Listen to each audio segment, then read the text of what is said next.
اعوذ باللہ من الشیطان الرجیم بسم اللہ الرحمن الرحیم رب اشرح لی صدری ویسر لی امری واحلل عقدۃ من لسانی یفقہوا قولی رب زدنی علما اللہم فقہنا فی الدین آمین۔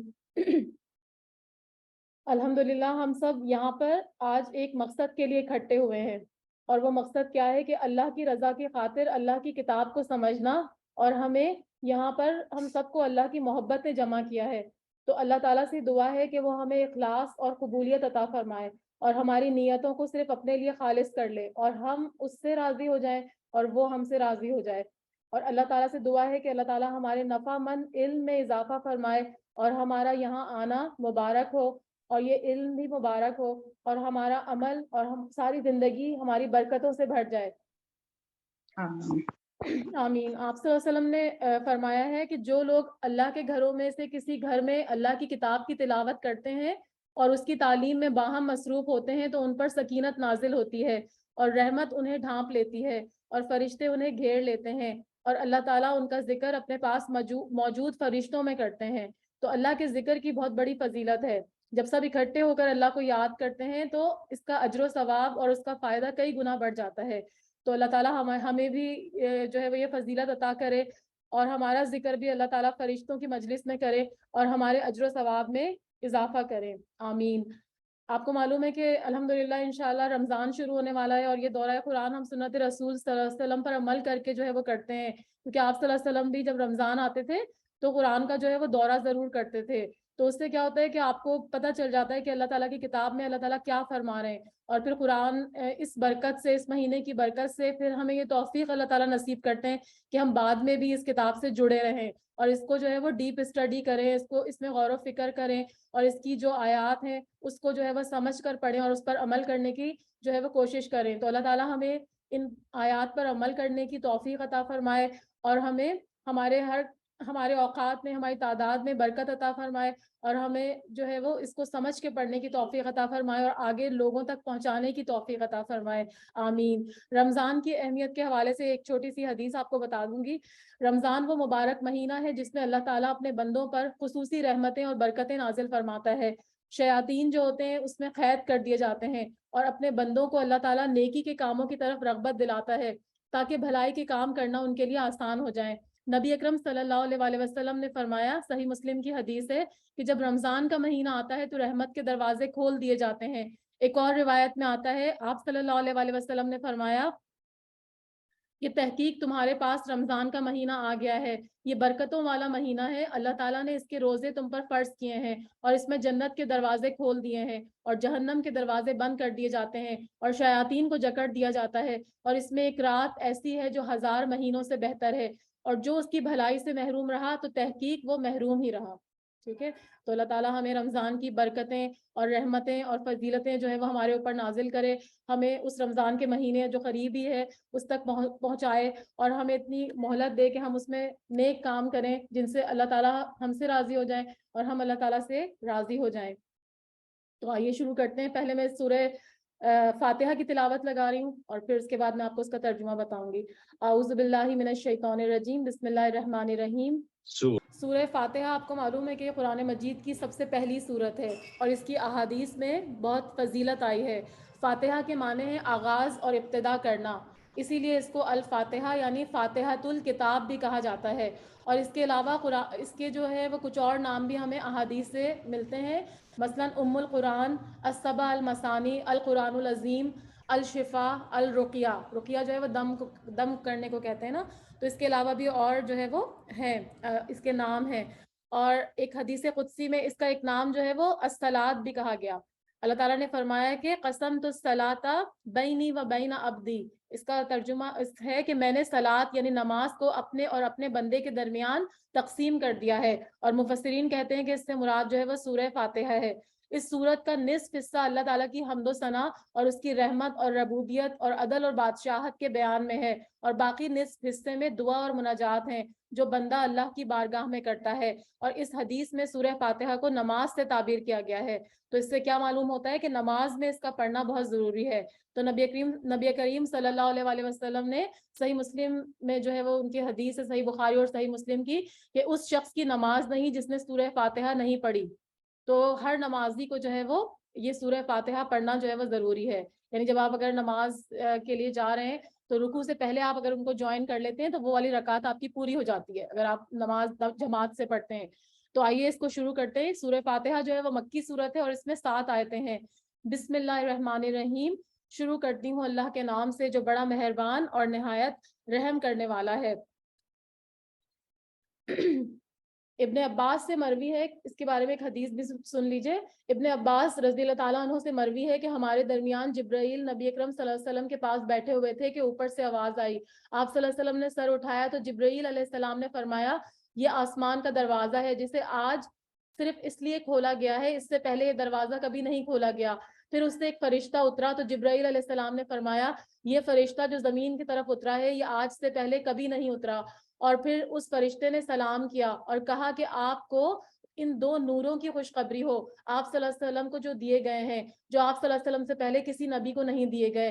ان نوروں میں سے ایک نور سورہ فاتحہ ہے اور دوسرا سورہ بقرہ کی آخری 2 آیات ہے. تو الرحمن ہم نے ابھی پڑھا بسم اللہ الرحمن الرحیم کہ رحمان جو ہے جس کی رحمت بہت عام ہے, اس میں واسع وسیع رحمت کا ذکر ہے. الرحمن الرحیم جو بار بار رحم فرمانے والا ہے. الرحیم مطلب بار بار رحم فرمانے والا, اور اس میں اللہ تعالیٰ کی مسلسل رحمت کا ذکر ہے. تو اللہ تعالیٰ اپنا تعارف اپنی رحمت کے ساتھ اس صورت میں کروا رہے ہیں. 2 بار جو ہے وہ تسمیہ میں اور 2 بار پھر سورہ فاتحہ میں. اور قرآن پڑھنے سے پہلے جو ہے وہ اعوذ باللہ من الشیطان الرجیم پڑھا جاتا ہے تاکہ اس قرآن کو سمجھنے کے لیے شیطان مردود سے اللہ کی پناہ میں آ جائیں. تو مزید اس میں فرمایا جا رہا ہے الحمدللہ رب العالمین, سب تعریف اللہ کے لیے ہے جو تمام جہانوں کا پالنے والا ہے. تو الحمد میں الف لام جو ہے وہ خاص اللہ کے لیے مخصوص ہے, یعنی تمام تعریفیں صرف اور صرف اللہ کے لیے ہیں کیونکہ اصل تعریف کا اصل مستحق اور سزا دینے والا جو ہے وہ صرف اور صرف اللہ تعالیٰ ہے. اور کسی کے اندر اگر کوئی خوبی ہے, کوئی حسن ہے تو وہ بھی اللہ ہی کا پیدا کرتا ہے. تو اسی لیے پیدا کرنے والے کی تعریف یہاں پر کی گئی ہے جو تمام جہانوں کا پالنے والا ہے. یعنی اللہ تعالیٰ نے ہر چیز کو پیدا کر کے اس کی ضروریات مہیا کرنے اور اس کو تکمیل تک پہنچانے کا جو ہے وہ بندوبست کیا ہے. الرحمن الرحیم, بڑا مہربان اور نہایت رحم کرنے والا. اور رحمان جو ہے وہ اس کا کیا مطلب ہے کہ بہت رحم کرنے والا ہے. یعنی یہ صفت اللہ کی دیگر جو صفات ہے ان کی طرح دائمی ہے, یعنی ہمیشہ اللہ تعالیٰ جو ہے وہ رحم کرتے رہتے ہیں, رحم میں اس کے کوئی کمی نہیں آتی. یہی وجہ ہے کہ وہ فوراً جو ہے وہ لوگوں کو سزا نہیں دیتے, لوگوں کو فوراً عذاب نہیں دیا جاتا. اور رحمان جو ہے الدنیا والآخرہ, یعنی دونوں میں اللہ تعالیٰ کی رحمت کی یہ صفت جو ہے یہ کامن ہے. مالکی یوم الدین, بدلے کے دن یعنی قیامت کے دن کا مالک ہے. یعنی دنیا میں بھی ایک مکافات عمل کا سلسلہ ایک حد تک چلتا رہتا ہے, جو لوگ جیسا کرتے ہیں ان کو اللہ تعالیٰ کچھ نہ کچھ جو ہے وہ جھٹ کے دنیا میں بھی دکھا دیتے ہیں. لیکن وہاں پر جو ہے یعنی جو اصل جو ظہور ہوگا, جو بھی ہم نے عمل کیا اس کا اصل انجام جو ہے وہ آخرت میں ہوگا, اور اللہ تعالیٰ ہر شخص کو اس کے اچھے برے اعمال کے مطابق مکمل جزا اور سزا جو ہے وہ دیں گے. تو آخرت کے تمام اختیارات کا مالک جو ہے وہ صرف اور صرف اللہ تعالیٰ ہوں گے. اس دن اللہ تعالیٰ فرمائیں گے کہ لمن الملک اليوم, آج کس کی بادشاہت ہے؟ پھر وہی جواب دے گا للہ الواحد القہار, یعنی صرف ایک غالب اللہ کے لیے ہے. تو اس دن بادشاہت اللہ کی ہوگی, مالک جو ہوگا وہ جزا سزا کے دن کا وہ بھی اللہ تعالیٰ ہوگا.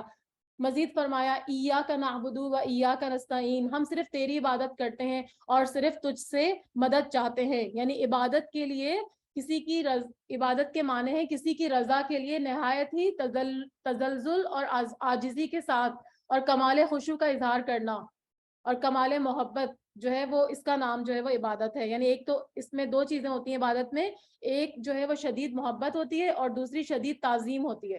ٹھیک ہے, اور یہاں پر جو ہے یہ دعا ہے ایاک نعبد و ایاک نستعین, ہم صرف آپ سے مدد کرتے ہیں اور آپ سے جو ہے وہ مدد طلب کرتے ہیں اور آپ ہی کی عبادت کرتے ہیں. یعنی تمام جو بھی شرک ہیں ان سب کا انکار ہے, اور دعا جو ہے وہ تمام عبادت کا نچوڑ ہوتا ہے. اور سب سے نفع مند دعا جو ہے وہ سورہ فاتحہ ہے. شیخ الاسلام ابن تیمیہ فرماتے ہیں کہ جب میں نے غور کیا کہ سب سے نفع مند دعا کون سی ہے تو وہ اللہ کی رضا کے کاموں پر مدد مانگنے کی دعا ہے. پھر میں نے سورہ فاتحہ کی آیت ایاک نعبد و ایاک نستعین میں اس کو پا لیا. تو عبادات جو ہے وہ ظاہری باطنی اقوال اور اعمال پر مشتمل ہے. جو بات سوچ اور عمل اللہ کی مرضی کے مطابق ہو وہ عبادت کہلاتی ہے. اہدنا الصراط المستقیم، اے اللہ ہمیں سیدھی اور سچی راہ دکھا. یعنی یہاں پر جو ہے وہ ہمیں اللہ کی طرف جو ہے وہ ہدایت کی راہ جو ہے وہ اللہ سے مانگی جا رہی ہے کہ یا اللہ آپ ہم کو جو ہے وہ سیدھی اور سچی راہ دکھائیے جو ہدایت کی راہ ہے، کیونکہ ہمیں نہیں معلوم کہ گمراہی، ہمیں چاروں طرف گمراہی کے راستے نظر آتے ہیں، تو ہم اللہ سے جو ہے وہ ہدایت کی راہ مانگ رہے ہیں کہ سب سے مانگنے کی اہم چیز جو ہے وہ ہدایت ہے. اگر جس کو ہدایت نصیب ہو گئی تو سمجھیں کہ وہ جو ہے وہ جنت میں چلا گیا.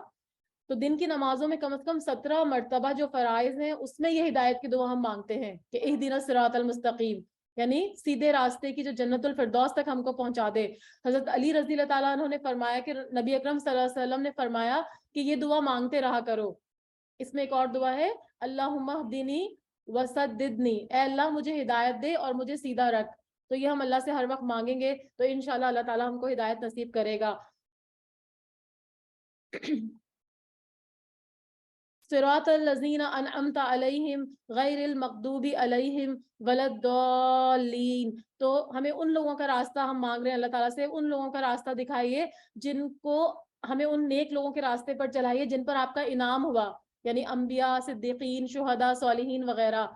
یعنی جیسے وہ آپ کے لیے خالص تھے ہمیں بھی اپنے لیے ایسا ہی خالص کر لے، ہمیں بھی نیکی کے کاموں کی توفیق عطا فرما، اور ہمیں ان لوگوں سے بچا جن پر آپ کا غضب نازل ہوا.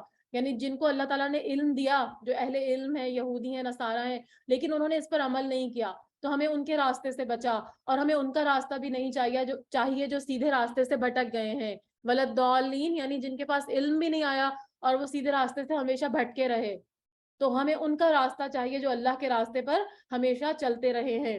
تو اللہ تعالیٰ ہمیں جو ہے وہ ایسے لوگوں کی صحبت اور ان کا راستہ نصیب فرمائے، ہمیں ہدایت نصیب فرمائے، آمین یا رب العالمین. سورۃ البقرہ. سورۃ البقرہ مدنی سورت ہے اور اس کی 286 آیتیں ہیں اور 40 رکوع ہیں. میں اس کی تھوڑی سی تلاوت لگا رہی ہوں، اس کے بعد پھر ہم اسٹارٹ کرتے ہیں. بسم اللہ الرحمن الرحیم.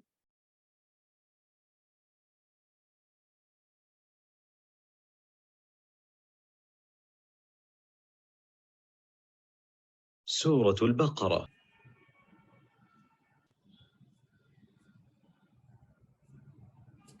جی بسم اللہ الرحمن الرحیم. شروع اللہ کے نام سے جو بڑا مہربان اور نہایت رحم فرمانے والا ہے. تو سورہ بقرہ کیونکہ اس میں آگے چل کر ایک گائے کا واقعہ آگے واقعہ بیان ہوگا، تو اسی لیے اسے بقرہ یعنی گائے کے واقعے والی سورت کہا جاتا ہے. اور حدیث میں اس کی خاص فضیلت یہ بیان کی گئی ہے کہ جس گھر میں یہ پڑھی جاتی ہے سورہ بقرہ، اس گھر سے شیطان بھاگ جاتا ہے. اور جیسے میں نے آپ کو پہلے بتایا کہ نزول کے اعتبار سے یہ مدنی صورت ہے. اس صورت کا پڑھنا باعث برکت ہے اور اس کا چھوڑنا باعث حسرت ہے. اس کے پڑھنے والے پر جادوگر قدرت نہیں پا سکتے. شیاطین اس صورت سے دور بھاگتے ہیں اور اس گھر سے شیطان بھاگ جاتا ہے جس گھر میں سورہ بقرہ کی تلاوت کی جاتی ہے. تو اللہ تعالیٰ فرماتے ہیں اس میں الف لام میم. الف لام میم یہ حروف مقطعات ہیں اور اس کا مطلب جو ہے وہ صرف جو ہے وہ نبی اکرم صلی اللہ علیہ وسلم کو بھی نہیں بتایا گیا اور صرف اللہ تعالیٰ کو اس کا مطلب پتہ ہے. آپ صلی اللہ علیہ وسلم نے یہ ضرور فرمایا اس کے بارے میں کہ میں یہ نہیں کہتا کہ الف لام میم ایک حرف ہے، بلکہ الف ایک حرف ہے، لام ایک حرف ہے اور میم ایک حرف ہے، اور ہر حرف پر ایک نیکی اور ایک نیکی کا اجر 10 گنا ہے. یہ سنن ترمذی کی روایت ہے. ذالک الکتاب لا ریب فیہ ھدی للمتقین. اس کتاب کے اللہ کے کتاب ہونے میں کوئی شک نہیں ہے، پرہیزگاروں کو راہ دکھانے والی ہے. یعنی ویسے تو یہ تمام انسانوں کی ہدایت اور رہنمائی کے لیے نازل ہوئی، لیکن اس چشمہ فیض سے سیراب صرف وہی لوگ ہوں گے جو اللہ تعالیٰ کے خوف اور الہی سے سرشار ہوں گے. یعنی اس میں ایک تو یہ کہ سب سے پہلے تو اس میں کوئی شک نہیں ہے، یہ پورا جو ہے وہ بلیو ہونا چاہیے کہ یہ کتاب، اس میں کوئی شک نہیں، اور یہ من جو ہے وہ اللہ تعالیٰ کی طرف سے نازل ہوئی. تو پھر اگر اس میں شک کریں گے تو پھر ہم اس سے ہدایت نہیں لے سکتے.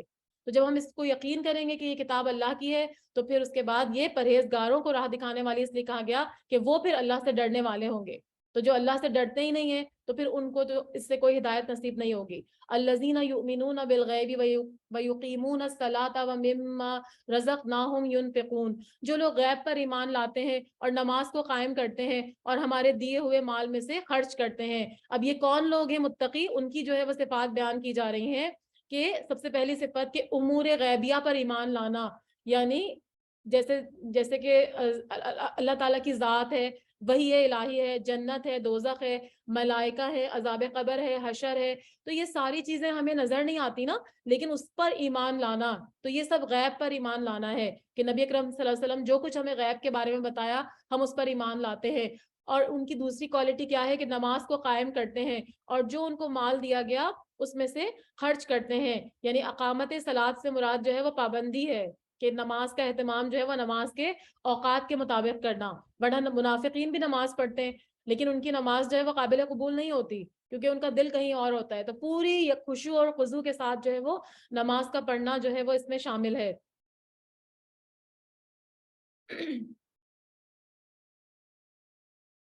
مزید فرمایا جا رہا ہے اور جو لوگ ایمان لاتے ہیں اس پر جو کہ آپ کی طرف اتارا گیا اور جو آپ سے پہلے اتارا گیا، تو ہدایت کی شرائط میں سے ایک شرط یہ بھی ہے اور متقیوں کی صفت بھی یہی ہے کہ ہر اس چیز پر انسان کو ایمان لانا پڑے گا جو محمد صلی اللہ علیہ وسلم پر نازل ہوئی تھی۔ تو ایک تو قرآن مجید ہے جو وحی کی شکل میں تھی، اور دوسرے حکمت اور سنت کی شکل جس کو حدیث کا نام دیا گیا ہے۔ سورہ نساء میں بھی اللہ تعالیٰ فرماتے ہیں کہ اللہ تعالیٰ نے آپ صلی اللہ علیہ وسلم پر کتاب اور حکمت اتاری ہے اور آپ صلی اللہ علیہ وسلم کو وہ سکھایا جس کو آپ نہیں جانتے تھے۔ اللہ تعالیٰ کا آپ پر بڑا بھاری فضل ہے۔ تو جس پر اللہ کا فضل ہو جاتا ہے تو پھر کیا ہوتا ہے کہ اس کو محمد صلی اللہ علیہ وسلم کی لائی ہوئی وحی سے فیض اٹھانے کا موقع مل جاتا ہے۔ تو آپ صلی اللہ علیہ وسلم کی تعلیمات سے فائدہ اٹھانا اللہ کے فضل کو دعوت دینا ہے۔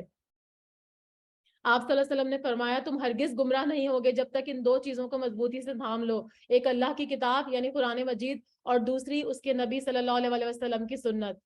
تو یہاں پہ فرمایا کہ جو لوگ ایمان لاتے ہیں اس پر جو آپ پر اتارا گیا اور جو آپ سے پہلے، کیونکہ پچھلی کتابیں بھی اللہ تعالیٰ کی طرف سے اتاری گئی تھیں، اور وہ آخرت پر یقین رکھتے ہیں، اور یقین سے مراد ایسا ایمان ہے جس میں کوئی شک نہیں ہوتا۔ یقین جو ہے وہ علم کا سب سے بلند ترین درجہ ہے اور ایک ایسی منزل ہے جس پر پہنچ کر وہ چیزیں نظر آنے لگتی ہیں جو عام لوگوں کو نظر نہیں آتی، عام نگاہوں سے نظر نہیں آتی۔ تو آخرت کے لیے لفظ ایمان نہیں بلکہ یقین آیا ہے۔ تو جب آپ کو یقین ہوتا ہے نا تو پھر آپ اپنے عمل کو جو ہے وہ اس کے مطابق ڈھال لیتے ہیں۔ حضرت ابو بکر رضی اللہ تعالیٰ عنہ نے لوگوں کو خطاب کرتے ہوئے فرمایا کہ نبی اکرم صلی اللہ علیہ وسلم نے فرمایا کہ اے لوگو، بے شک لوگوں کو یقین اور عافیت سے بڑھ کر کوئی نعمت نہیں دی گئی، تم اللہ سے ان دو چیزوں کا سوال کیا کرو۔ یعنی یہ دو چیزیں یقین اور عافیت جو ہے نا، یہ اگر ہمیں اللہ تعالیٰ عطا فرما دے تو پھر ہم جو ہے وہ ہم اپنے آپ کو جو ہے وہ متقیوں میں شمار کر سکتے ہیں۔ اولئک علی ھدی من ربہم واولئک ھم المفلحون، یہی لوگ اپنے رب کی طرف سے ہدایت پر ہیں اور یہی لوگ فلاح پانے والے ہیں۔ انہی لوگوں کو جو ہے پھر فلاح نصیب ہوگی جن میں یہ ساری کوالٹیز پائی جائیں گی۔ ان الذین کفروا سواء علیہم اانذرتہم ام لم تنذرہم لا یؤمنون، کافروں کو آپ کا ڈرانا اور یا نہ ڈرانا برابر ہے، یہ لوگ ایمان نہیں لائیں گے۔ یعنی یہی لوگ، یہ جو پچھلی میں نے آیت پڑھی تھی نا، یہی لوگ اپنے رب کی طرف سے ہدایت پر ہیں اور یہی لوگ فلاح اور نجات پانے والے ہیں۔ اور بے شک وہ لوگ جنہوں نے کفر کیا، برابر ہے آپ ان کو ڈرائیں یا ان کو نہ ڈرائیں، وہ ہرگز ایمان نہیں لائیں گے، یعنی ان کو کوئی فرق نہیں پڑے گا، وہ ویسے ہی رہیں گے۔ کیوں؟ کیونکہ اللہ تعالیٰ فرما رہے ہیں کہ ختم اللہ علی قلوبہم، اللہ تعالیٰ نے ان کے دلوں پر اور ان کے کانوں پر مہر لگا دی ہے اور ان کی آنکھوں پر پردہ ہے اور ان کے لیے بڑا عذاب ہے۔ تو یہ ان کے عدم ایمان کی وجہ سے، ان کو کیونکہ کفر اور معصیت کے مسلسل انکار کی وجہ سے کیا ہوا ہے کہ ان کے دلوں سے قبول حق کی استعداد ختم ہو گئی ہے، ٹھیک ہے، یعنی وہ جو ہے وہ حق کو قبول کرنا ہی نہیں چاہتے۔ ایک حدیث میں آتا ہے کہ مومن جب گناہ کر بیٹھتا ہے تو اس کے دل میں ایک سیاہ نقطہ پڑ جاتا ہے، اور اگر وہ توبہ کر کے گناہ سے باز آ جاتا ہے تو اس کا دل پہلے کی طرح صاف شفاف ہو جاتا ہے، اور اگر وہ توبہ کی بجائے گناہ پر گناہ کرتا جاتا ہے تو نقطہ، جو چھوٹا سا نقطہ ہوتا ہے، وہ پھیل کر پورے دل پر آ جاتا ہے۔ تو نبی اکرم صلی اللہ علیہ وسلم نے فرمایا یہی وہ زنگ ہے جسے اللہ تعالیٰ نے بیان کیا سورہ مستففین میں۔ اللہ تعالیٰ بیان کرتے ہیں، اس کا ترجمہ ہے کہ ان کی کرتوتوں کی وجہ سے ان کے دلوں پر زنگ چڑھ گیا ہے۔ یہ ترمذی کی حدیث ہے۔ بعض لوگ کہتے ہیں کہ ہم اللہ تعالیٰ پر اور قیامت کے دن پر ایمان رکھتے ہیں، لیکن در حقیقت وہ ایمان نہیں رکھتے، وہ دراصل اللہ تعالیٰ کو اور ایمان والوں کو دھوکہ دیتے ہیں، لیکن دراصل وہ خود اپنے آپ کو دھوکہ دے رہے ہیں اور سمجھتے نہیں ہیں۔ ان کے دلوں میں ایک بیماری تھی، اللہ تعالیٰ نے ان کی بیماری میں ان کو مزید بڑھا دیا ہے، اور اس بیماری سے مراد کفر اور نفاق کی بیماری ہے۔ اگر اس کی اصلاح کی فکر نہیں کی جائے تو وہ بیماری جو ہے وہ بڑھتی چلی جاتی ہے، اور ان کے جھوٹ کی وجہ سے ان کے لیے دردناک عذاب ہے۔ اور جب ان سے کہا جاتا ہے کہ زمین میں فساد نہ کرو تو وہ جواب دیتے ہیں کہ ہم تو صرف اصلاح کرنے والے ہیں. اب دیکھیے میں نے آپ کو 3 کیٹیگریز یہاں پہ بتا دی. پہلی والی تو متقیوں کی تھی جن کی صفات بتائی گئی کہ وہ غیب پر ایمان رکھتے ہیں, اللہ کے مال میں سے خرچ کرتے ہیں, اور دیگر صفات بتائیں. پھر اس کے بعد کافروں کے بارے میں بتایا جو اللہ پر یقین نہیں رکھتے. اب یہاں پر جو ہے وہ منافقین کا ذکر ہے ان آیات میں, جن کے جو کہ جو صرف اپنا فائدہ دیکھتے ہیں. آپ کو معلوم ہے پہلے بتا چکی ہوں کہ نفقہ کا مطلب ہوتا ہے سرنگ, تو اس کے دو منہ ہوتے ہیں نا, تو جہاں ان کو فائدہ نظر آتا ہے وہ ادھر بھاگ جاتے ہیں, جہاں مسلمانوں کی طرف فائدہ نظر آیا تو وہ مسلمانوں کے ساتھ مل جاتے ہیں, اور دوسری قوموں کے ساتھ ان کو فائدہ نظر آیا تو وہ اس طرف اپنا رخ کر لیتے ہیں, کیونکہ ان کے دلوں میں جو ہے وہ نفاق کی بیماری ہوتی ہے, اور وہ بیماری اگر وہ اس کی اصلاح نہیں کرتے نفاق کی تو پھر وہ بڑھتی چلی جاتی ہے. اور ان کی جو کچھ علامات ہیں اس میں سے ایک امپورٹنٹ علامت جو ہے وہ جھوٹ بولنا ہے, اور ان کے جھوٹ کی وجہ سے ان کے لیے دردناک عذاب ہے. اور جب ان سے کہا جاتا ہے کہ زمین میں فساد نہ کرو تو وہ کہتے ہیں ہم تو صرف اصلاح کرنے والے ہیں, خبردار رہو یقیناً یہ لوگ فساد کرنے والے ہیں لیکن شعور اور سمجھ نہیں رکھتے. وَإِذَا قِيلَ لَهُمْ آمِنُوا كَمَا آمَنَ النَّاسُ قَالُوا أَنُؤْمِنُ كَمَا آمَنَ السُّفَهَاءُ, ان سے کہا جاتا ہے کہ لوگوں یعنی صحابہ کی طرح تم بھی ایمان لاؤ, تو وہ جواب دیتے ہیں کیا ہم ایسا ایمان لائیں جیسا کہ بے وقوف لوگ لائے, یعنی وہ مسلمانوں کو, ایمان لانے والوں کو بے وقوف سمجھتے ہیں. خبردار ہو جاؤ یقیناً یہی بے وقوف ہیں لیکن جانتے نہیں ہیں. کیوں یہ لوگ جو ہے وہ بے وقوف ہیں؟ کیونکہ یہ کیا کرتے ہیں, ظاہری نفع جو ہے نا وہ اس کے لیے بھاگ رہے ہوتے ہیں, اور آخرت کی پائیدار اور دائمی زندگی کے مقابلے میں دنیا کی فانی زندگی کو ترجیح دیتے ہیں, اور اللہ کی بجائے لوگوں سے ڈر رہے ہوتے ہیں. تو اسی وجہ سے اللہ تعالیٰ فرما رہے ہیں کہ یہ خود بے وقوف ہیں. یہ جو اہل ایمان کو بے وقوف کہہ رہے ہیں ایسا نہیں ہے, بلکہ یہ خود بے وقوف ہے لیکن ان کو شعور ہی نہیں ہے, وہ جانتے ہی نہیں ہے. وَإِذَا لَقُوا الَّذِينَ آمَنُوا قَالُوا آمَنَّا, اور جب ایمان والوں سے ملتے ہیں تو کہتے ہیں کہ ہم بھی ایمان والے ہیں, اور جب اپنے بڑوں کے پاس جاتے ہیں تو کہتے ہیں ہم تو تمہارے ساتھ ہیں اور ہم تو صرف ان سے مذاق کر رہے ہیں. ان کے بڑوں سے مراد ان جیسے شیاطین ہیں, ٹھیک ہے, جو ان کو جو ہے وہ یہ غلط چیزیں سکھاتے ہیں اور ہدایت کے راستے ان کو گمراہ کرتے ہیں. اللہ یستہزئ بہم ویمدہم فی طغیانہم یعمہون, اور اللہ تعالیٰ بھی ان سے مذاق کرتا ہے اور انہیں ان کی سرکشی میں اور آگے بڑھا دیتا ہے.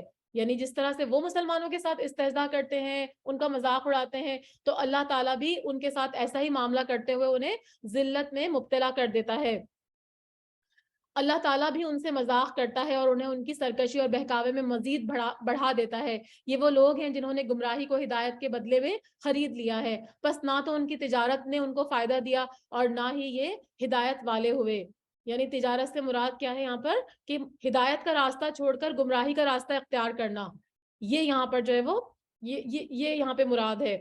یعنی تجارت کی جو بات کی گئی, اور یہ سراسر گھاٹے کا جو ہے وہ سودا ہے. اور منافقین نے اپنے نفاق کا جامع پہن کر گھاٹے والی تجارت کی ہے, لیکن یہ گھاٹا جو ہے وہ آخرت کا گھاٹا ہے. دنیا میں ہو سکتا ہے کہ ان کو یہ گھاٹا نہ ملے, دنیا میں ان کو جو ہے وہ اللہ تعالیٰ ڈیل دے رہے ہوتے ہیں, لیکن وہاں جا کر ان کو جو ہے وہ یہ نقصان اٹھانا پڑے گا اس تجارت میں جو انہوں نے قبول کی.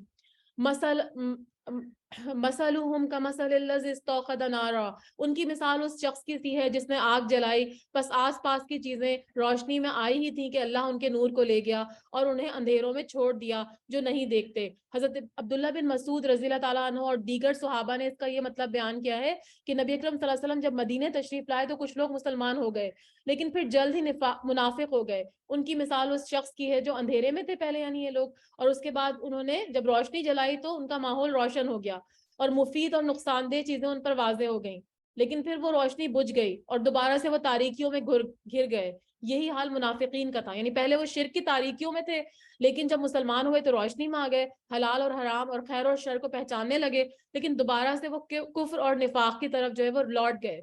تو ان کا یہاں پر جو ہے وہ بتایا جا رہا ہے, ان کا بیان ہے. صم بکم عمی فہم لا یرجعون, بہرے ہیں, گونگے ہیں, اندھے ہیں, بس وہ نہیں لوٹتے.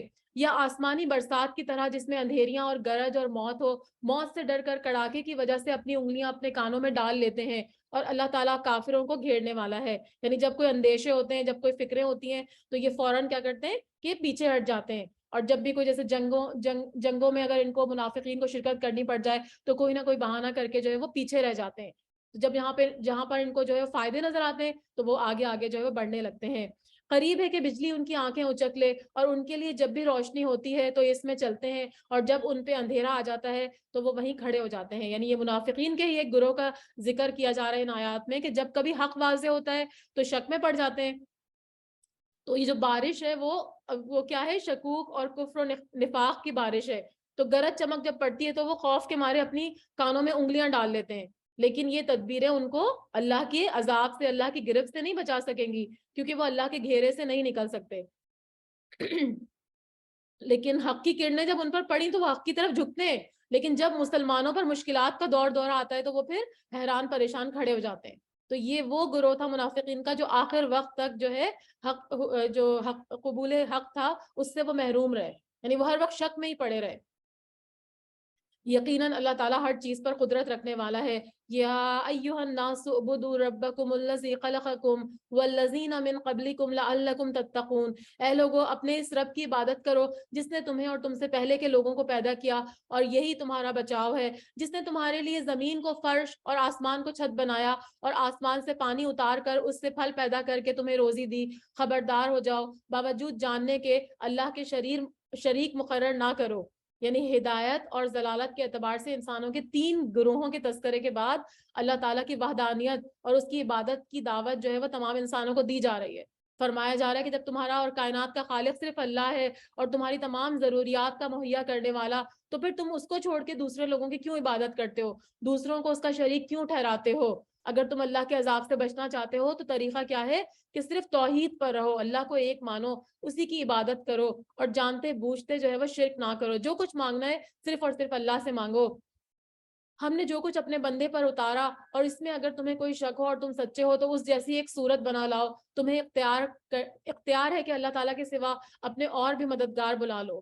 یعنی اب توحید کے بعد اب رسالت کا اس بات فرمایا جا رہا ہے کہ جو نبی اکرم صلی اللہ علیہ وسلم، یہاں بندے سے مراد آپ صلی اللہ علیہ وسلم ہے، تو آپ صلی اللہ علیہ وسلم کے اوپر جو کتاب نازل کی گئی وہ بالکل ایک سچی کتاب ہے. اگر تم اس کو سچا نہیں مانتے، کوئی تمہیں شک ہے، تو پھر تم اس جیسی ایک صورت بنا لاؤ.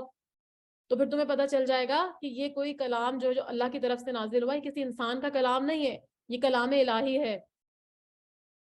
بس اگر تم نے نہ کیا، اور تم ہرگز نہیں کر سکتے، یعنی تو اللہ تعالیٰ فرما رہے ہیں کہ ایسا تم کر ہی نہیں سکتے. یہ تو پھر ایک چیلنج ہے، اور وہ چیلنج آج تک جو ہے وہ اس کا جواب دینے سے وہ لوگ قاصر ہیں.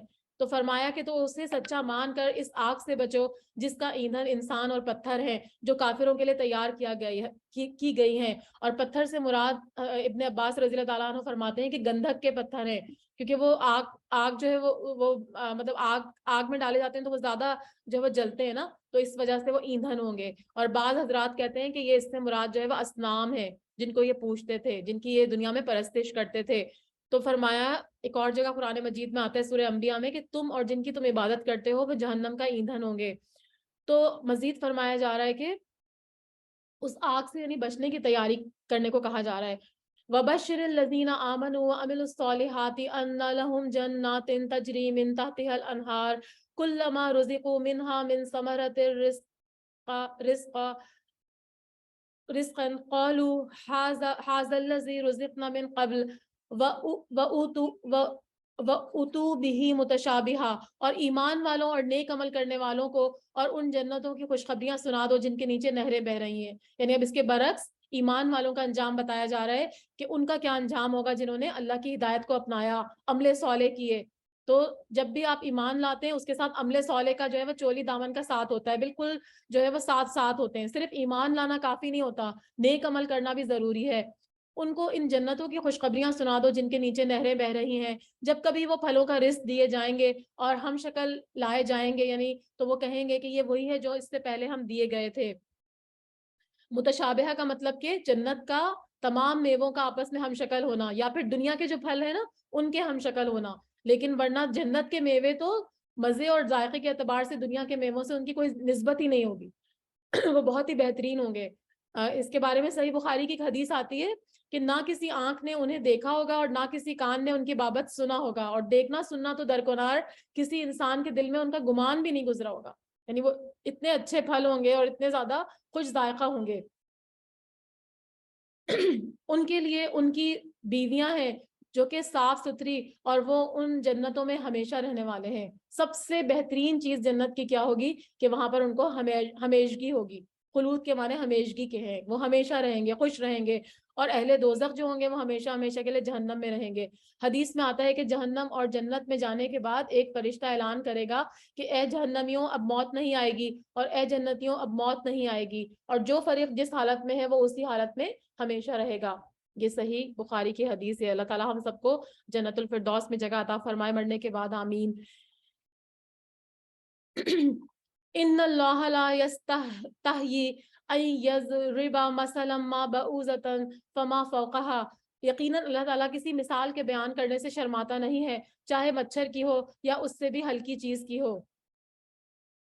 یعنی اب اللہ تعالیٰ فرما رہے ہیں، کیونکہ وہ لوگ یہ مذاق بناتے تھے نا کہ اللہ تعالیٰ جو ہے اگر یہ کلام الہی ہوتا تو اللہ تعالیٰ جو ہے وہ اس میں چھوٹی چھوٹی چیزوں کی مثالیں بیان نہیں کرتے. تو اللہ تعالیٰ اس کے جواب میں فرما رہے ہیں کہ بات تو جو ہے وہ اس لیے ہے کہ مثال بیان کرنے میں اللہ تعالیٰ کو کوئی حرج نہیں ہے، کوئی حجاب اور کوئی حیا نہیں ہے، چاہے وہ مچھر ہو یا مچھر کے اوپر جو ایک چھوٹا سا کیڑا ہوتا ہے اس کے برابر ہو، یا پھر اس سے بھی جو ہے وہ چھوٹی کوئی مثال ہو، کیونکہ اللہ تعالیٰ کو بات سمجھانی ہے. تو بات سمجھانے کے لیے کوئی بھی مثال جو ہے وہ اللہ تعالیٰ دے سکتے ہیں. ایمان والے تو اسے اپنے رب کی جانب سے صحیح سمجھتے ہیں، اور کفار کہتے ہیں اس مثال سے اللہ نے کیا چیز مراد لی ہے. اس کے ذریعے وہ بیشتر کو گمراہ کرتا ہے اور اکثر لوگوں کو راہ راست پر لاتا ہے. یعنی اللہ تعالیٰ کی جو بیان کردہ مثالیں ہیں اس سے اہل ایمان کے ایمان میں اضافہ ہوتا ہے اور اہل کفر کے کفر میں اضافہ ہو جاتا ہے. اور یہ سب کچھ اللہ کے قانون اور قدرت اور مشیت کے تحت ہی ہوتا ہے. اور گمراہ تو صرف فاسقوں کو ہی کرتا ہے. فاسق سے مراد نافرمان ہے، جو کہ نافرمانی کے کام کرتے ہیں، تو وہی لوگ جو ہے وہ گمراہ ہوتے ہیں. جو لوگ اللہ تعالیٰ کے مضبوط عہد کو توڑ دیتے ہیں اور اللہ تعالیٰ نے جن چیزوں کو جوڑنے کا حکم دیا ہے انہیں کاٹتے اور زمین میں فساد کرتے ہیں، یہی لوگ نقصان اٹھانے والے ہیں. اب یہاں پر جو ہے وہ عہد سے مراد وہ عہد ہے جو اللہ تعالیٰ نے اپنے امر بجا لانے اور جو منکر ہیں ان سے باز رکھنے کے لیے انبیاء کرام کے ذریعے مخلوق کو دیے. اور دوسرے وہ عہد جو اہل کتاب سے تورات میں لیے گئے کہ نبی اکرم صلی اللہ علیہ وسلم جب تشریف لائیں گے تو ان کی تصدیق کرنا. تو اللہ تعالیٰ فرما رہے ہیں کہ اپنے پکے عہد کو یہ لوگ توڑ دیتے ہیں، اور جو رشتے جوڑنے کا اللہ نے حکم دیا، یعنی جو رشتہ داریاں ہیں، جو رحم کے رشتے ہوتے ہیں نا، ان کو توڑنے سے اللہ تعالیٰ نے منع کیا، لیکن وہ ان کو جو ہے وہ توڑتے ہیں اور زمین میں فساد پھیلاتے ہیں. تو پھر ایسے لوگ نقصان اٹھانے والے ہیں. کیف تکفرون باللہ وکنتم امواتا فاحیاکم ثم یمیتکم ثم یحییکم ثم الیہ ترجعون. تم اللہ کے ساتھ کیسے کفر کر سکتے ہو حالانکہ تم مردہ تھے، اس نے تم کو زندہ کیا، پھر وہ تم کو مار ڈالے گا اور پھر وہ دوبارہ تم کو زندہ کرے گا، پھر اسی کی طرف تم لوٹ کر جاؤ گے. تو یہاں پر جو ہے وہ دو موتوں کا اور دو زندگیوں کا تذکرہ ہے. پہلی موت سے مراد جب ہم بالکل بھی نہیں تھے، اور پہلی زندگی سے مراد جب ہم ماں کے پیٹ سے نکل کر زندگی میں آتے ہیں، اور پھر ہمیں موت آئے گی اور پھر آخرت کی دوسری زندگی. تو یہاں پہ دو موتیں اور دو زندگیوں کا تذکرہ کیا جا رہا ہے. وہ اللہ جس نے تمہارے لیے زمین کی تمام چیزوں کو پیدا کیا، پھر آسمان کا ارادہ کیا اور ان کو ٹھیک ٹھاک 7 آسمان بنا دیا، اور وہ ہر چیز کو جانتا ہے. تو اللہ تعالیٰ کی یہاں پہ قدرت کی نشانیاں بتائی جا رہی ہیں کہ اللہ تعالیٰ ہی تمہارا رب ہے، اسی کی عبادت کرو، اور تمام چیزوں کو پیدا کرنے والا اللہ تعالیٰ ہے. جو آسمان کی اتنی بڑی چھت ہم کو نظر آتی ہے تو وہ تو صرف آسمان دنیا ہے، ان کی تعداد جو ہے وہ اس آیت سے پتہ چل رہی ہے کہ وہ 7 ہیں. اور ایک حدیث کے مطابق 2 آسمانوں کے درمیان 500 سال کی مسافت ہے. تو 7 آسمان جو ہے نا وہ اللہ تعالیٰ نے بنائے ہیں. تو یہ سب کچھ کائنات کا بنانے والا اللہ ہے. اب یہاں سے جو ہے وہ ایک اور نئی بحث شروع ہو رہی ہے کہ آدم علیہ السلام یا انسان کیسے دنیا میں آئے. یعنی یہ بات جو ہے وہ اب اس آیت سے بتائی جا رہی ہے کہ کس طرح سے اللہ تعالیٰ نے انسان کی اور آدم علیہ السلام کی جو ہے وہ تخلیق کی.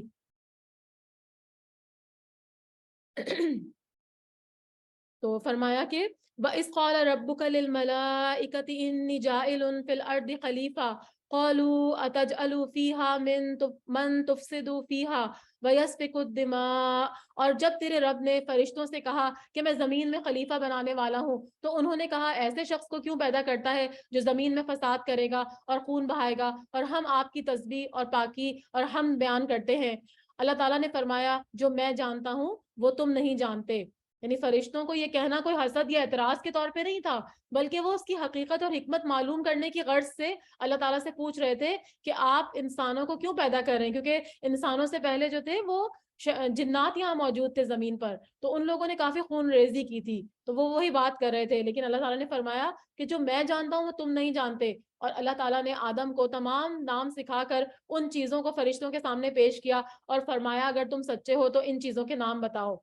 اب یہاں پر دیکھیے کہ اللہ تعالیٰ کا یہ فضل و کرم ہے کہ اللہ نے انسان کو علم کے ساتھ شرف بخشا، ٹھیک ہے، انسان کی عزت جو ہے وہ علم کے ساتھ ہے، اور علم دنیاوی علم مراد نہیں ہے، دنیاوی علم کے علاوہ جو قرآن کا علم ہے، دین کا علم ہے، وہ یہاں پہ مراد ہے، تو اسی علم سے جو ہے وہ انسان کی عزت ہے، تو کھانے پینے سے پہلے علم عطا کیا گیا، تو ہمارے لیے بھی علم نافع حاصل کرنا جو ہے وہ سب سے زیادہ امپورٹنٹ ہے۔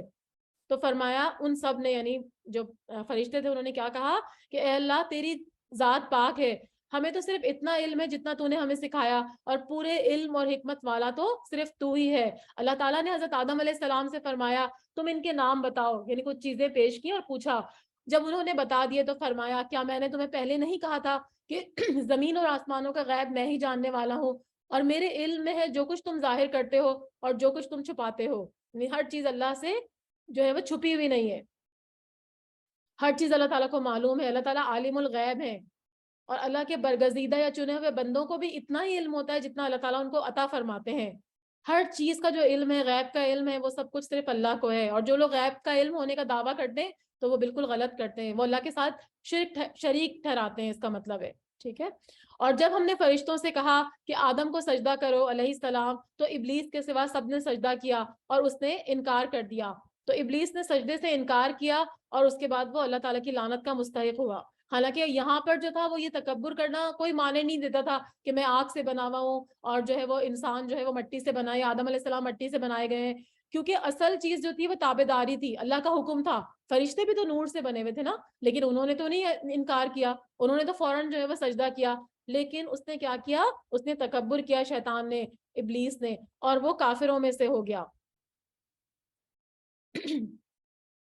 وَقُلْنَا يَا آدَمُ اسْكُنْ أَنْتَ وَزَوْجَكَ الْجَنَّةَ وَكُلَا مِنْهَا رَغَدًا حَيْثُ شِئْتُمَا وَلَا تَقْرَبَا هَٰذِهِ الشَّجَرَةَ فَتَكُونَ مِنَ الظَّالِمِينَ، اور ہم نے کہہ دیا اے آدم علیہ السلام تم اور تمہاری بیوی جنت میں جہاں چاہے رہو اور جہاں کہیں سے چاہو با فراغت کھاؤ پیو، لیکن اس درخت کے قریب بھی نہ جانا ورنہ ظالم ہو جاؤ گے۔ کوئی ایک درخت تھا جس سے اللہ تعالیٰ نے ان کو روکا تھا، اور یہ بھی ایک آزمائش تھی، تو یہاں پر بھی اللہ تعالیٰ کی اطاعت جو تھی نا وہ فرض تھی، کہ اللہ تعالیٰ نے جو کہہ دیا اس سے باز رہنے کا حکم تھا، اور اس کے بعد آپ کا ایک جوڑا بنایا تھا حوا علیہ السلام کا، تاکہ وہ اس میں ان میں سے جو ہے وہ تسکین حاصل کریں، ان کو تنہائی کا احساس نہ ہو، تو پھر ان دونوں کو اس درخت پہ جانے سے روکا۔ لیکن آپ کو معلوم ہے کہ شیطان جو تھا وہ آدم کا اور انسان کا جو ہے وہ ازلی دشمن تھا، ہمیشہ سے دشمن تھا، تو اس نے کیا کیا، ان کو بہکایا، لیکن شیطان نے ان کو بہکا کر وہاں سے نکلوا دیا، اور ہم نے کہہ دیا کہ اتر جاؤ، تم ایک دوسرے کے دشمن ہو اور ایک وقت مقرر تک تمہارے لیے زمین میں ٹھہرنا اور فائدہ اٹھانا ہے۔ یعنی شیطان نے جنت میں داخل ہو کر روبرو انہیں بہکایا اور وسوسہ اندازی کے ذریعے، یہ کیسے کیا یہ ہم کو واضح نہیں ہے، لیکن جو ہے وہ اس نے ان کو اس پھل سے کھانے کو کہا، سورہ اعراف میں بھی ابھی ہم آگے اس کی تفصیل پڑھیں گے سارے واقعے کی، تو پھر کیا ہوا تھا کہ ان کے کپڑے جو تھے وہ اتر گئے تھے یہ پھل کھانے کی وجہ سے، جس سے اللہ نے ان کو روکا تھا۔ تو اللہ تعالیٰ نے اس نے تو یہی چاہا تھا کہ ان کو وہاں سے جنت سے نکلوا دے، تو اللہ تعالیٰ نے فرمایا کہ ایک وقت مقرر تک تمہارے لیے زمین میں ٹھہرنا ہے اور فائدہ اٹھانا ہے۔ حضرت آدم علیہ السلام نے اپنے رب سے چند باتیں سیکھ لیں اور اللہ تعالیٰ نے ان کی توبہ کو قبول فرمایا، اور بے شک وہی توبہ قبول کرنے والا اور رحم فرمانے والا ہے۔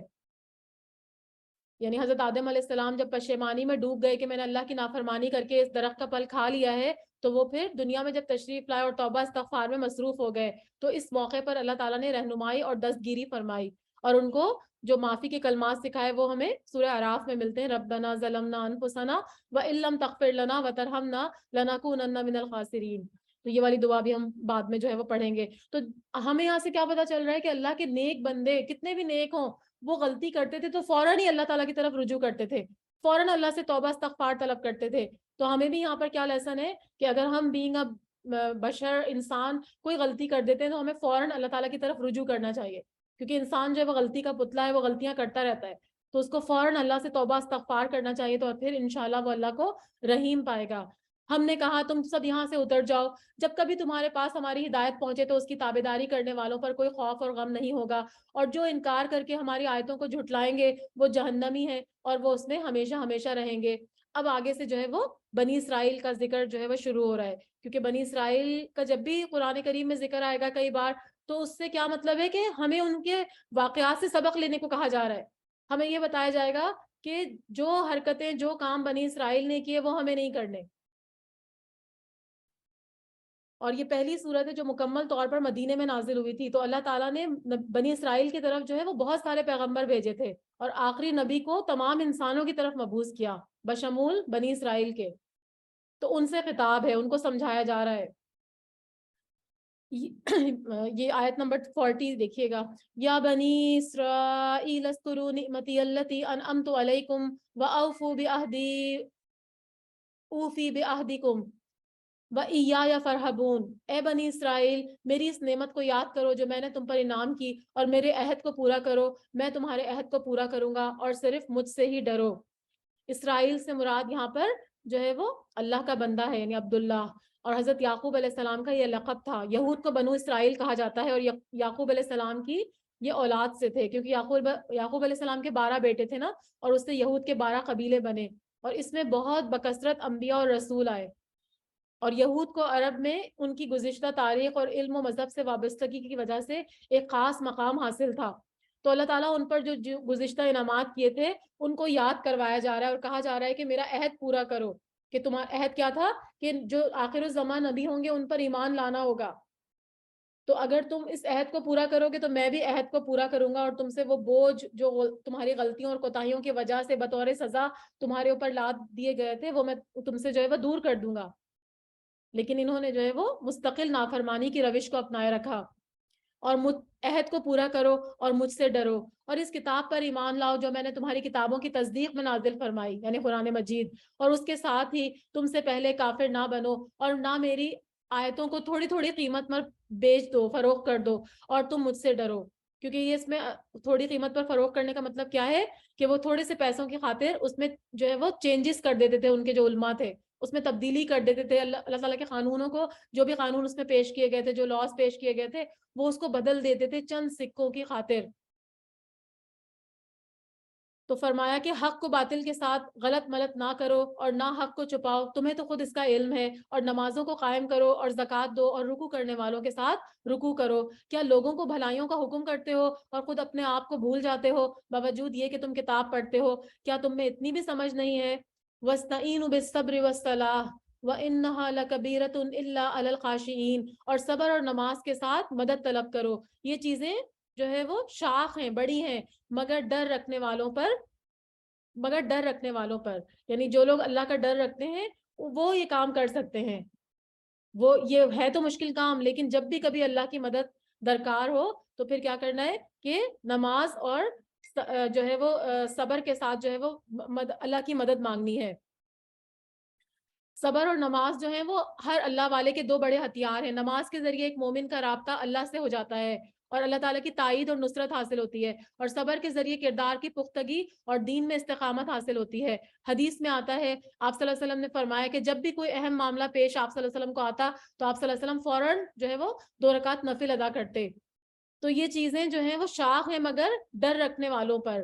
تو یعنی نماز کی پابندی عام لوگوں کے لیے مشکل ہے، لیکن خشوع و خضوع کرنے والوں کے لیے آسان ہے، بلکہ اطمینان اور راحت کا باعث ہے۔ جب بھی آپ دیکھیں کوئی مشکل پڑتی ہے اور آپ 2 رکعت نفل پڑھ کے اللہ سے دعا کرتے ہیں تو آپ کو ایک سکون سا محسوس ہوتا ہے۔ آپ کو لگتا ہے کہ آپ نے سارا کام اپنا مشکل، اور جو بھی آپ کے اوپر کوئی مشکل پڑی تھی، کوئی جو ہے وہ تکلیف آئی تھی، دکھ پریشانی آئی تھی، وہ آپ اللہ کے سپرد کر کے بالکل اطمینان کا اظہار کرتے ہیں نماز پڑھنے کے بعد۔ یہ آپ کر کے دیکھیے گا ایکسپیرینس، آپ کو پھر اس کا اندازہ ہوگا۔ الذین یظنون انہم ملاقو ربہم وانہم الیہ راجعون، اور جو جانتے ہیں کہ بے شک وہ اپنے رب سے ملاقات کرنے والے اور یقیناً اسی کی طرف لوٹ کر جانے والے ہیں۔ یا بنی اسرائیل اذکروا نعمتی التی انعمت علیکم وانی فضلتکم علی العالمین، اے اولاد یعقوب، اے بنی اسرائیل، میری اس نعمت کو یاد کرو جو میں نے تم پر انعام کی، اور میں نے تمہیں تمام جہانوں پر فضیلت دی. یعنی دوبارہ سے بنی اسرائیل کے انعامات کو یاد کرایا جا رہا ہے اور کہا جا رہا ہے کہ ان انعامات کو یاد کرو. تمام جہانوں پر فضیلت دینے کا مطلب ہے کہ امت محمد صلی اللہ علیہ وسلم سے پہلے ان کو افضل العالمین ہونے کی فضیلت دی. یعنی بنی اسرائیل جو تھے وہ افضل العالمین تھے اور ان کو اللہ نے اپنا خلیفہ بنایا کہ وہ اللہ کا پیغام جو ہے وہ آگے لوگوں تک پہنچائیں. تو یہ سب سے بڑی دین کی جو نعمت تھی یہ ان کو دی گئی, لیکن انہوں نے اس کی جو ہے وہ پرواہ نہیں کی. اور اس دن سے ڈرتے رہو جس دن کوئی کسی کو نفع نہیں دے سکے گا اور نہ ہی اس کی بابت کوئی سفارش قبول ہوگی اور نہ ہی کوئی بدلہ اس کے عوض قبول کیا جائے گا اور نہ ہی وہ مدد کیے جائیں گے. اور جب تم نے فرعونیوں سے نجات دی اور جب ہم نے تم کو فرعونیوں سے نجات دی جو تمہیں بدترین عذاب دیتے تھے, وَإِذْ نَجَّيْنَاكُمْ مِنْ آلِ فِرْعَوْنَ يَسُومُونَكُمْ سُوءَ الْعَذَابِ يُذَبِّحُونَ أَبْنَاءَكُمْ وَيَسْتَحْيُونَ نِسَاءَكُمْ. وہ لوگ کیا کرتے تھے کہ جب ان کو نجومیوں نے بتایا کہ موسیٰ علیہ السلام جو ہے وہ ایک پیغمبر یہاں پر پیدا ہونے والا ہے جو تمہاری ساری سلطنت کو تباہ کر دے گا, تو پھر اس کے بعد جو ہے وہ فرعونیوں نے کیا کیا تھا کہ انہوں نے جو ہے وہ ان کے لڑکوں کو مارنا شروع کر دیا تھا. جو لڑکا پیدا ہوتا تھا وہ اس کو مار دیتے تھے اور جو لڑکیاں تھیں ان کو زندہ چھوڑ دیتے تھے. تو اللہ تعالیٰ فرما رہے ہیں کہ اس نجات دینے میں تمہارے رب کی بڑی مہربانی تھی. اللہ تعالیٰ نے ان کو فرعونیوں سے بھی نجات عطا فرمائی تھی بنی اسرائیل کو, جیسا ہم نے پورا واقعہ پڑھا اور آگے بھی پڑھیں گے کہ کس طرح سے اللہ تعالیٰ نے ان کو دریا پار کروایا. اور جب ہم نے تمہارے لیے دریا چیر پھاڑ دیا اور تمہیں اس سے پار کر دیا اور فرعونیوں کو تمہاری نظروں کے سامنے اس میں ڈبو دیا. ان کو دو معجزات دیے گئے تھے نا حضرت موسیٰ علیہ السلام کو, تو جب وہ ان کو لے کے راتوں رات نکلے بنی اسرائیل کو ان کی قید سے نکالنے کے لیے فرعون کی, تو پھر انہوں نے عصا مارا تھا اور دریا میں خشک راستہ بن گیا تھا دریائے نیل میں, اور وہ اس سے گزر گئے. اور پیچھے پیچھے وہ جب فرعونیوں کے لشکر آئے تو دوبارہ سے وہ سارا دریا مل گیا اور وہ سارے کے سارے اس میں غرق ہو گئے. یہ سب اللہ کے حکم سے ہوا. اور ہم نے حضرت موسیٰ علیہ السلام سے 40 راتوں کا وعدہ کیا اور پھر تم نے اس کے بعد بچڑا پوجنا شروع کر دیا اور ظالم بن گئے. تو یہ واقعہ کب ہوا تھا کہ جب اللہ تعالیٰ نے ان کو تورات دینے کے لیے 40 راتوں کے لیے جو ہے وہ کوہ طور پر بلایا تھا حضرت موسیٰ کو. تو ان کے جانے کے بعد یہ لوگ بنی اسرائیل جو تھے وہ سامری جادوگر کے پیچھے لگ کر اور ایک بچڑا انہوں نے ان کے پاس جو زیورات تھے نا اس کو پگھلا کے ایک بچڑا بنا دیا تھا اور وہ اس کو پوجنے لگے تھے, اس کو اپنا معبود سمجھنے لگے تھے. تو یہاں اسی کا ذکر ہے. لیکن ہم نے باوجود اس کے پھر بھی تمہیں معاف کر دیا تاکہ تم شکر کرو, اور ہم نے حضرت موسیٰ علیہ السلام کو تمہاری ہدایت کے لیے کتاب اور معجزے عطا فرمائے. جیسے میں نے بتایا سورہ ان کو جو ہے وہ تورات ملی اور ساتھ ہی جو ہے وہ عصا اور ید بیضا کا معجزہ بھی عطا کیا. اور ہم نے اور جب حضرت موسیٰ علیہ السلام نے اپنی قوم سے کہا اے میری قوم, بچڑے کو معبود بنا کر تم نے اپنی جانوں پر ظلم کیا ہے, اب تم اپنے پیدا کرنے والے کی طرف رجوع کرو اور اپنے آپ کو آپس میں قتل کرو اور تمہاری بہتری اللہ تعالیٰ کے نزدیک اسی میں ہے, تو اس نے تمہاری توبہ قبول کی اور وہ توبہ قبول کرنے والا اور رحم فرمانے والا ہے. اب یہاں پر بھی جب انہوں نے ان کو منع کیا تھا نا کہ شرک نہیں کرنا, تو پھر ان کو توبہ کا احساس ہوا. تو توبہ کا طریقہ کیا تجویز کیا گیا کہ آپس میں ایک دوسرے کو قتل کرو. تو اس کی دو تفسیریں ہیں. ایک یہ کہ ان کو دونوں صفوں میں کھڑا کیا گیا اور ایک نے دوسرے کو قتل کیا, یعنی جو نافرمان تھے, اور دوسرا یہ کہ ارتکاب شرک کرنے والوں کو کھڑا کیا گیا اور جو محفوظ رہے تھے انہیں قتل کا حکم دیا گیا. تو دونوں جو ہے وہ تفاسیر ہیں. اس کے بارے میں صحیح بات کیا ہے وہ ہمیں نہیں معلوم. وَإِذْ قُلْتُمْ يَا مُوسَىٰ لَن نُّؤْمِنَ لَكَ حَتَّىٰ نَرَى اللَّهَ جَهْرَةً فَأَخَذَتْهُمُ الصَّاعِقَةُ وَأَنْتُمْ تَنظُرُونَ. اور تم اسے بھی یاد کرو, تم نے حضرت موسیٰ علیہ السلام سے کہا تھا کہ جب تک ہم اپنے رب کو سامنے نہیں دیکھ لیں گے ہرگز ایمان نہیں لائیں گے. اس گستاخی کی سزا میں تم پر تمہارے دیکھتے ہوئے بجلی گری تھی. تو یہ بھی ایک سزا تھی کہ 70 آدمی جب کوہ طور پر تورات لینے گئے تھے چنے ہوئے لوگ, تو حضرت موسیٰ جب واپس آنے لگے تھے تو انہوں نے کیا ضد کی تھی کہ جب تک ہم اللہ کو اپنی آنکھ سے نہیں دیکھ لیں گے تب تک ہم یہاں سے آپ کی بات پر یقین نہیں کریں گے. تو پھر بطور عذاب ان کے اوپر بجلی گری تھی اور وہ سارے مر گئے تھے. لیکن جب موسیٰ علیہ السلام پریشان ہوئے اور اللہ سے جو ہے وہ توبہ کی, ان کی زندگی کی دعا کی, تو اللہ تعالیٰ نے ان کو زندہ کر دیا تھا. تو یہ بھی ایک بہت بڑا معجزہ تھا. ثم بعثناکم من بعد موتکم لعلکم تشکرون. تو ہم نے تمہیں شکر گزاری کے لیے اس موت کے بعد دوبارہ زندہ کر دیا تھا, اور ہم نے تم پر بادلوں کا سایہ کیا اور تم پر من و سلوہ اتارا اور کہہ دیا کہ تمہاری ہماری دی ہوئی پاکیزہ چیزیں کھاؤ. اور انہوں نے ہم پر ظلم نہیں کیا, البتہ وہ خود اپنی جانوں پر ظلم کرنے والے تھے. تو جب مصر اور شام کے درمیان ایک میدان طیہ تھا نا, تو جب وہاں پر وہ داخل ہو گئے تو وہاں پر 40 سال تک وہ اس میدان میں پڑے رہے تھے. تو وہاں پر اللہ تعالیٰ نے ان پر بادلوں کا سایہ بھی کیا تھا, یہ بھی ایک بہت بڑی ان کے اوپر نعمت تھی. اور دوسرا ان کو جو ہے وہ یہ من اور سلوہ, من جو تھا وہ ایک اوس ہوتی تھی وہ پتوں پر جم جاتی تھی، وہ اس کو کھاتے تھے اور شہد کی طرح میٹھی ہوتی تھی اور خشک ہو کر گوند کی طرح ہو جاتی تھی. اور جو اسی طرح سے من سے مراد جو ہے وہ کھمبی بھی ہے. اور من اور سلوا جو تھی وہ بٹیر کی چڑیا کی قسم کی ایک پرندہ تھا جو کہ وہ ذبح کر کے کھا لیتے تھے، یا کہاں بعض تفسیر میں آتا ہے کہ وہ بھنا ہوا پکا ہوا ان کو جو ہے وہ ملتا تھا. تو یہ ساری نعمتیں ان کو دی گئی تھیں ان کی اتنی نافرمانیوں کے باوجود. تو اللہ تعالیٰ فرما رہے ہیں کہ ہم نے ان پر ظلم نہیں کیا بلکہ یہ خود اپنی جانوں پر ظلم کرنے والے تھے. اور ہم نے کہا کہ اس بستی میں جاؤ، جو کچھ جہاں کہیں سے با فراغت چاہے کھاؤ. اس بستی سے مراد جو ہے وہ بیت المقدس ہے، بعض مفسرین کہتے ہیں اس میں. اور دروازے میں سجدہ کرتے ہوئے گزرو، یعنی سجدے سے مراد یعنی جھکتے ہوئے، اور سجدہ شکر مراد ہے. اور زبان سے حتتن کہو. حتتن کا مطلب ہوتا ہے ہمارے گناہ اللہ معاف کر دے، تو ہم تمہاری خطائیں معاف کر دیں گے اور نیکی کرنے والوں کو اور زیادہ دیں گے. پھر ان ظالموں نے اس بات کو جو کہی گئی تھی، یعنی حتتن کی بجائے انہوں نے کیا کیا تھا، انہوں نے اس میں جو ہے وہ تبدیلی کر دی تھی اور انہوں نے اس کو حبتن یا اس طرح کی کوئی بات کر دی تھی کہ انہوں نے معافی مانگنے سے انکار کر دیا، اس بات کو بدل دیا. تو ہم نے ان ظالموں پر ان کے فسق اور نافرمانی کی وجہ سے آسمانی عذاب نازل کیا. اور بعض کہتے ہیں کہ سخت اس میں ان کو قحط پڑ گیا تھا، اور بعض کہتے ہیں کہ طاعون کی وبا تھی، کیونکہ اس کی تائید ایک حدیث سے ہوتی ہے کہ نبی اکرم صلی اللہ علیہ وسلم نے فرمایا کہ یہ طاعون اسی رجز اور عذاب کا حصہ ہے جو تم سے پہلے بعض لوگوں پر نازل ہوا. اور اس کے بارے میں آتا ہے کہ جب کوئی طاعون کہیں پھیل جائے تو وہاں سے مت نکلو، اور اگر تمہیں کسی علاقے کے بارے میں معلوم ہو کہ وہاں طاعون ہے تو وہاں مت جاؤ. یہ صحیح مسلم کی حدیث ہے. تو ان پر اس طرح کی کوئی عذاب جو ہے وہ اللہ تعالیٰ کی طرف سے نازل کیے گئے. اور جب موسیٰ علیہ السلام نے اپنی قوم کے لیے پانی مانگا تو ہم نے کہا کہ اپنی لاٹھی کو پتھر پر مارو جس سے 12 چشمے پھوٹ نکلے، کیونکہ ان کے 12 قبیلے تھے نا، تو 12 چشمے تاکہ لڑائی نہ ہو. ہر قبیلے نے اپنے اپنے چشمے سے وہ سیراب ہوتا تھا، اور ہر گروہ نے اپنا چشمہ پہچان لیا. اور ہم نے کہہ دیا کہ اللہ تعالیٰ کا رزق کھاؤ پیو اور زمین میں فساد نہ کرو. وَإِذْ قُلْتُمْ يَا مُوسَىٰ لَن نَّصْبِرَ عَلَىٰ طَعَامٍ وَاحِدٍ فَادْعُ لَنَا رَبَّكَ يُخْرِجْ لَنَا مِمَّا تُنبِتُ الْأَرْضُ من بقلها وقثائها وفومها وعدسها وبصلها. اور جب تم نے کہا اے موسیٰ علیہ السلام ہم سے ایک ہی قسم کے کھانے پر ہرگز صبر نہیں ہو سکے گا، اسی لیے اپنے رب سے دعا کیجئے کہ وہ ہمیں زمین کی پیداوار ساگ، ککڑی، گیہوں، مسور اور پیاز دے. آپ نے فرمایا کہ بہتر چیز کے بدلے میں تم ادنا کیوں طلب کرتے ہو. ایک ان کو جنت کی طرف سے ایک پھل مل رہا تھا اور ان کو جو ہے وہ بٹیریں مل رہی تھیں، لیکن انہوں نے اس کو چھوڑ کے کس چیز کی فرمائش کی، انہوں نے اس کو چھوڑ کے جو ہے وہ ادنا چیز کی طلب کی، یعنی گیہوں، ساگ، ککڑی وغیرہ. اچھا شہر میں جاؤ وہاں تمہیں چاہت کی یہ سب چیزیں مل جائیں گی. یہ واقعہ بھی جو ہے وہ میدان تیا کا ہے. اور مصر سے مراد جو عربی میں لکھا ہے نا مصر، تو مصر سے مراد یہاں ملک مصر نہیں ہے بلکہ ایک شہر ہے. مصر کا مطلب کوئی بھی شہر ہوتا ہے. تو کسی بھی شہر میں چلے جاؤ، وہاں کھیتی باڑی کرو، اپنے پسند کی سبزیاں اگاؤ، دالیں اگاؤ اور کھانا کھاؤ. ٹھیک ہے. تو یہ ان کا مطالبہ جو تھا وہ کفران نعمت پر اور تکبر پر مبنی تھا.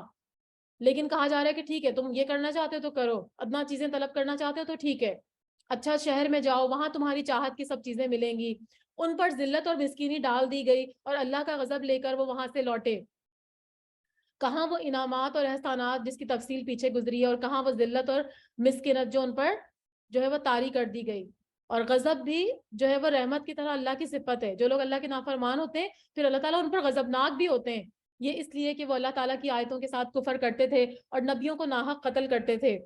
یعنی یہ بھی ایک ان کی بہت بڑی جو تھی ان کی نافرمانی کی تھی کہ انبیاء علیہ السلام کو جو حق کا پیغام لوگوں ان تک پہنچاتے تھے ان کا نہ صرف وہ مذاق بناتے تھے، ان کی تذلیل کرتے تھے، بلکہ ان کو وہ قتل بھی کرتے تھے. جیسے حضرت عیسیٰ علیہ السلام کے بارے میں آتا ہے کہ ان کو جو ہے انہوں نے سولی پہ چڑھا دیا تھا، لیکن اللہ تعالیٰ نے ان کو اپنے پاس بلند کر لیا تھا.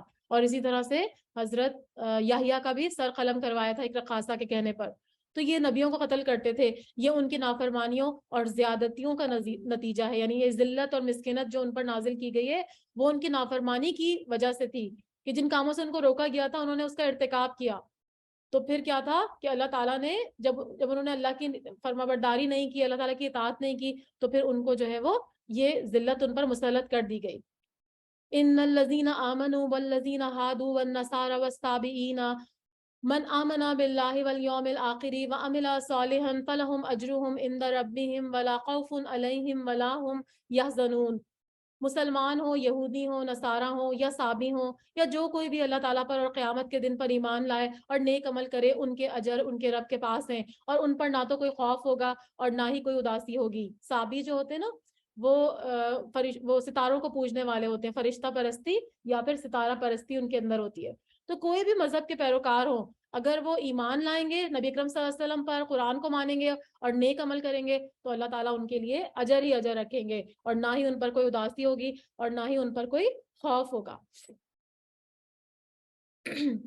اور جب ہم نے تم سے عہد لیا اور تم پر طور پہاڑ لا کھڑا کر دیا، اور جو کچھ ہم نے تمہیں دیا اسے مضبوطی سے پکڑ لو، اور جو کچھ اس میں اسے یاد کرو تاکہ تم بچ سکو۔ تو یہ بھی اللہ تعالیٰ نے ان کے اوپر ایک طرح سے ان سے وعدہ لیا، ان سے عہد لیا کہ جب انہوں نے کہا نا کہ ہم اس پر عمل نہیں کریں گے تورات کے احکامات پر، تو اللہ تعالیٰ نے کیا کیا تھا کہ طور پہاڑ کو صاحبان کی طرح ان کے اوپر مسلط کر دیا تھا۔ تو وہ اس کو دیکھ کے وہ ڈر کے مارے کہنے لگے کہ ہاں ہاں نہیں ہم کریں گے، اور اس کے بعد جب وہ ہٹ گیا وہ، تو پھر اس کے بعد دوبارہ وہی کام کرنے لگے۔ لیکن تم اس کے بعد پھر گئے، اس کے بعد بھی پھر گئے، یعنی واپس جو ہے وہ اپنی روش پر لوٹ گئے۔ پھر اگر اللہ تعالیٰ کا فضل اور اس کی رحمت تم پر نہ ہوتی تو تم نقصان والے ہو جاتے، اور یقیناً تمہیں ان لوگوں کا علم بھی ہے جو تم سے پہلے ہفتے کے بارے میں حد سے بڑھ گئے تھے، اور ہم نے بھی کہہ دیا تھا کہ تم ذلیل بندر بن جاؤ۔ سب کا مطلب ہوتا ہے ہفتے کے دن، تو ہفتے کے دن یہودیوں کو مچھلی کا شکار کرنا جو ہے وہ اس سے منع کیا گیا تھا، لیکن انہوں نے کیا کیا کہ اس کو جو ہے وہ حکم الہی نہیں سمجھا اور اس سے تجاوز کیا۔ وہ کیا کرتے تھے ہفتے کے دن اللہ تعالیٰ کی طرف سے آزمائش کے طور پر زیادہ مچھلیاں دریا میں آتی تھیں، تو وہ کیا کرتے تھے گڑھے کھود کر جو ہے وہ رکھ لیتے تھے تاکہ مچھلیاں زیادہ اس میں پھنس جائیں، اور پھر اتوار والے دن وہ ان کو پکڑ لیتے تھے اور کہتے تھے ہم نے تو اللہ کے حکم کی نافرمانی نہیں کی، ہم نے ہفتے کے دن تو نہیں شکار کیا، ہم نے تو اتوار کے دن کیا۔ لیکن یہ اللہ تعالیٰ کی نافرمانی جو تھی وہ تھی، کیونکہ ہفتے کا دن ان کی عبادت کے لیے مقرر کیا گیا تھا۔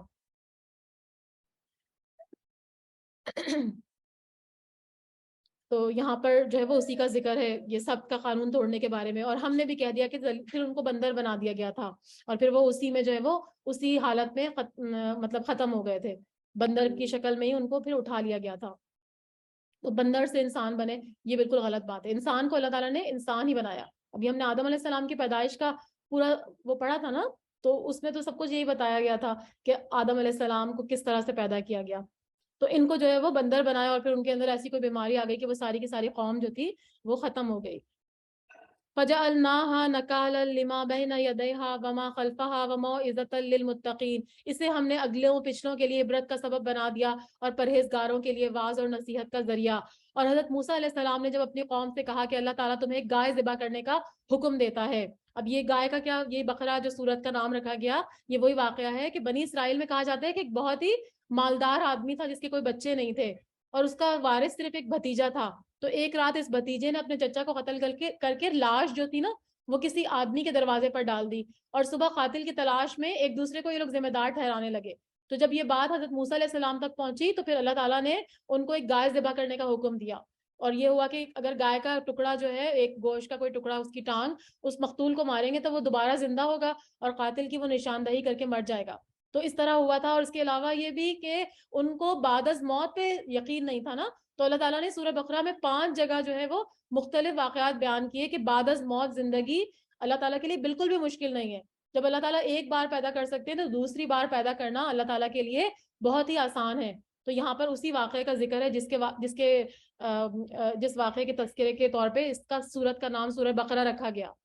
ٹھیک ہے، تو یہاں سے اس کو شروع کرتے ہیں کہ جب اللہ تعالیٰ نے ان کو حکم دیا، موسیٰ علیہ السلام نے اپنی قوم کو کہا کہ اللہ تعالیٰ تمہیں ایک گائے ذبح کرنے کا حکم دیتا ہے، تو انہوں نے کہا تم ہم سے مذاق کیوں کرتے ہو؟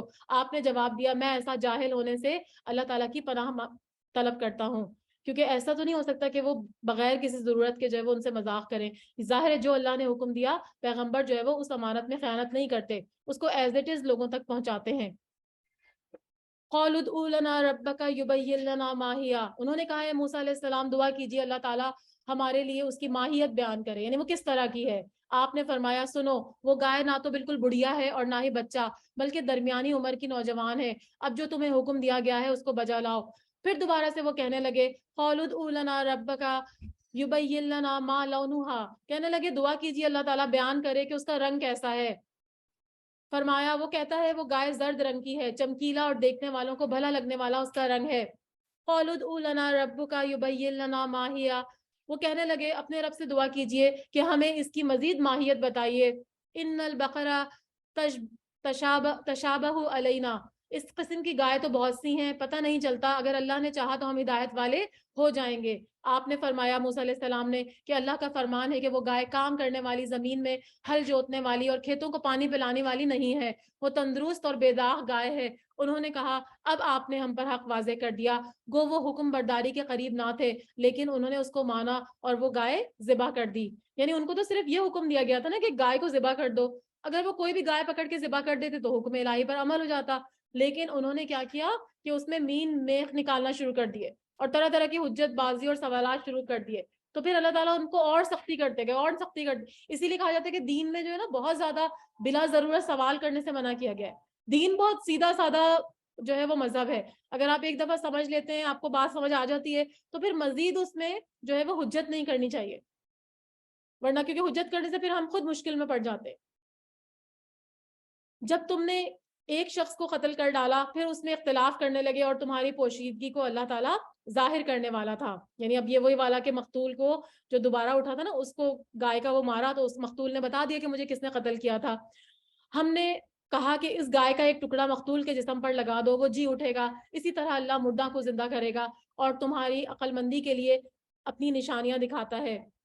یعنی جس طرح سے مقتول دوبارہ سے اٹھ گیا تو اللہ تعالیٰ فرما رہے ہیں کہ روز قیامت تمام انسانوں کو دوبارہ زندہ کرنے کا ایسا ہی طریقہ ہوگا. قیامت والے دن دوبارہ مردوں کو زندہ کرنا اللہ تعالیٰ کے لیے کوئی مشکل کام نہیں ہے. تو جو منکرین قیامت تھے ان کے لیے یہ حیرت کا باعث رہا.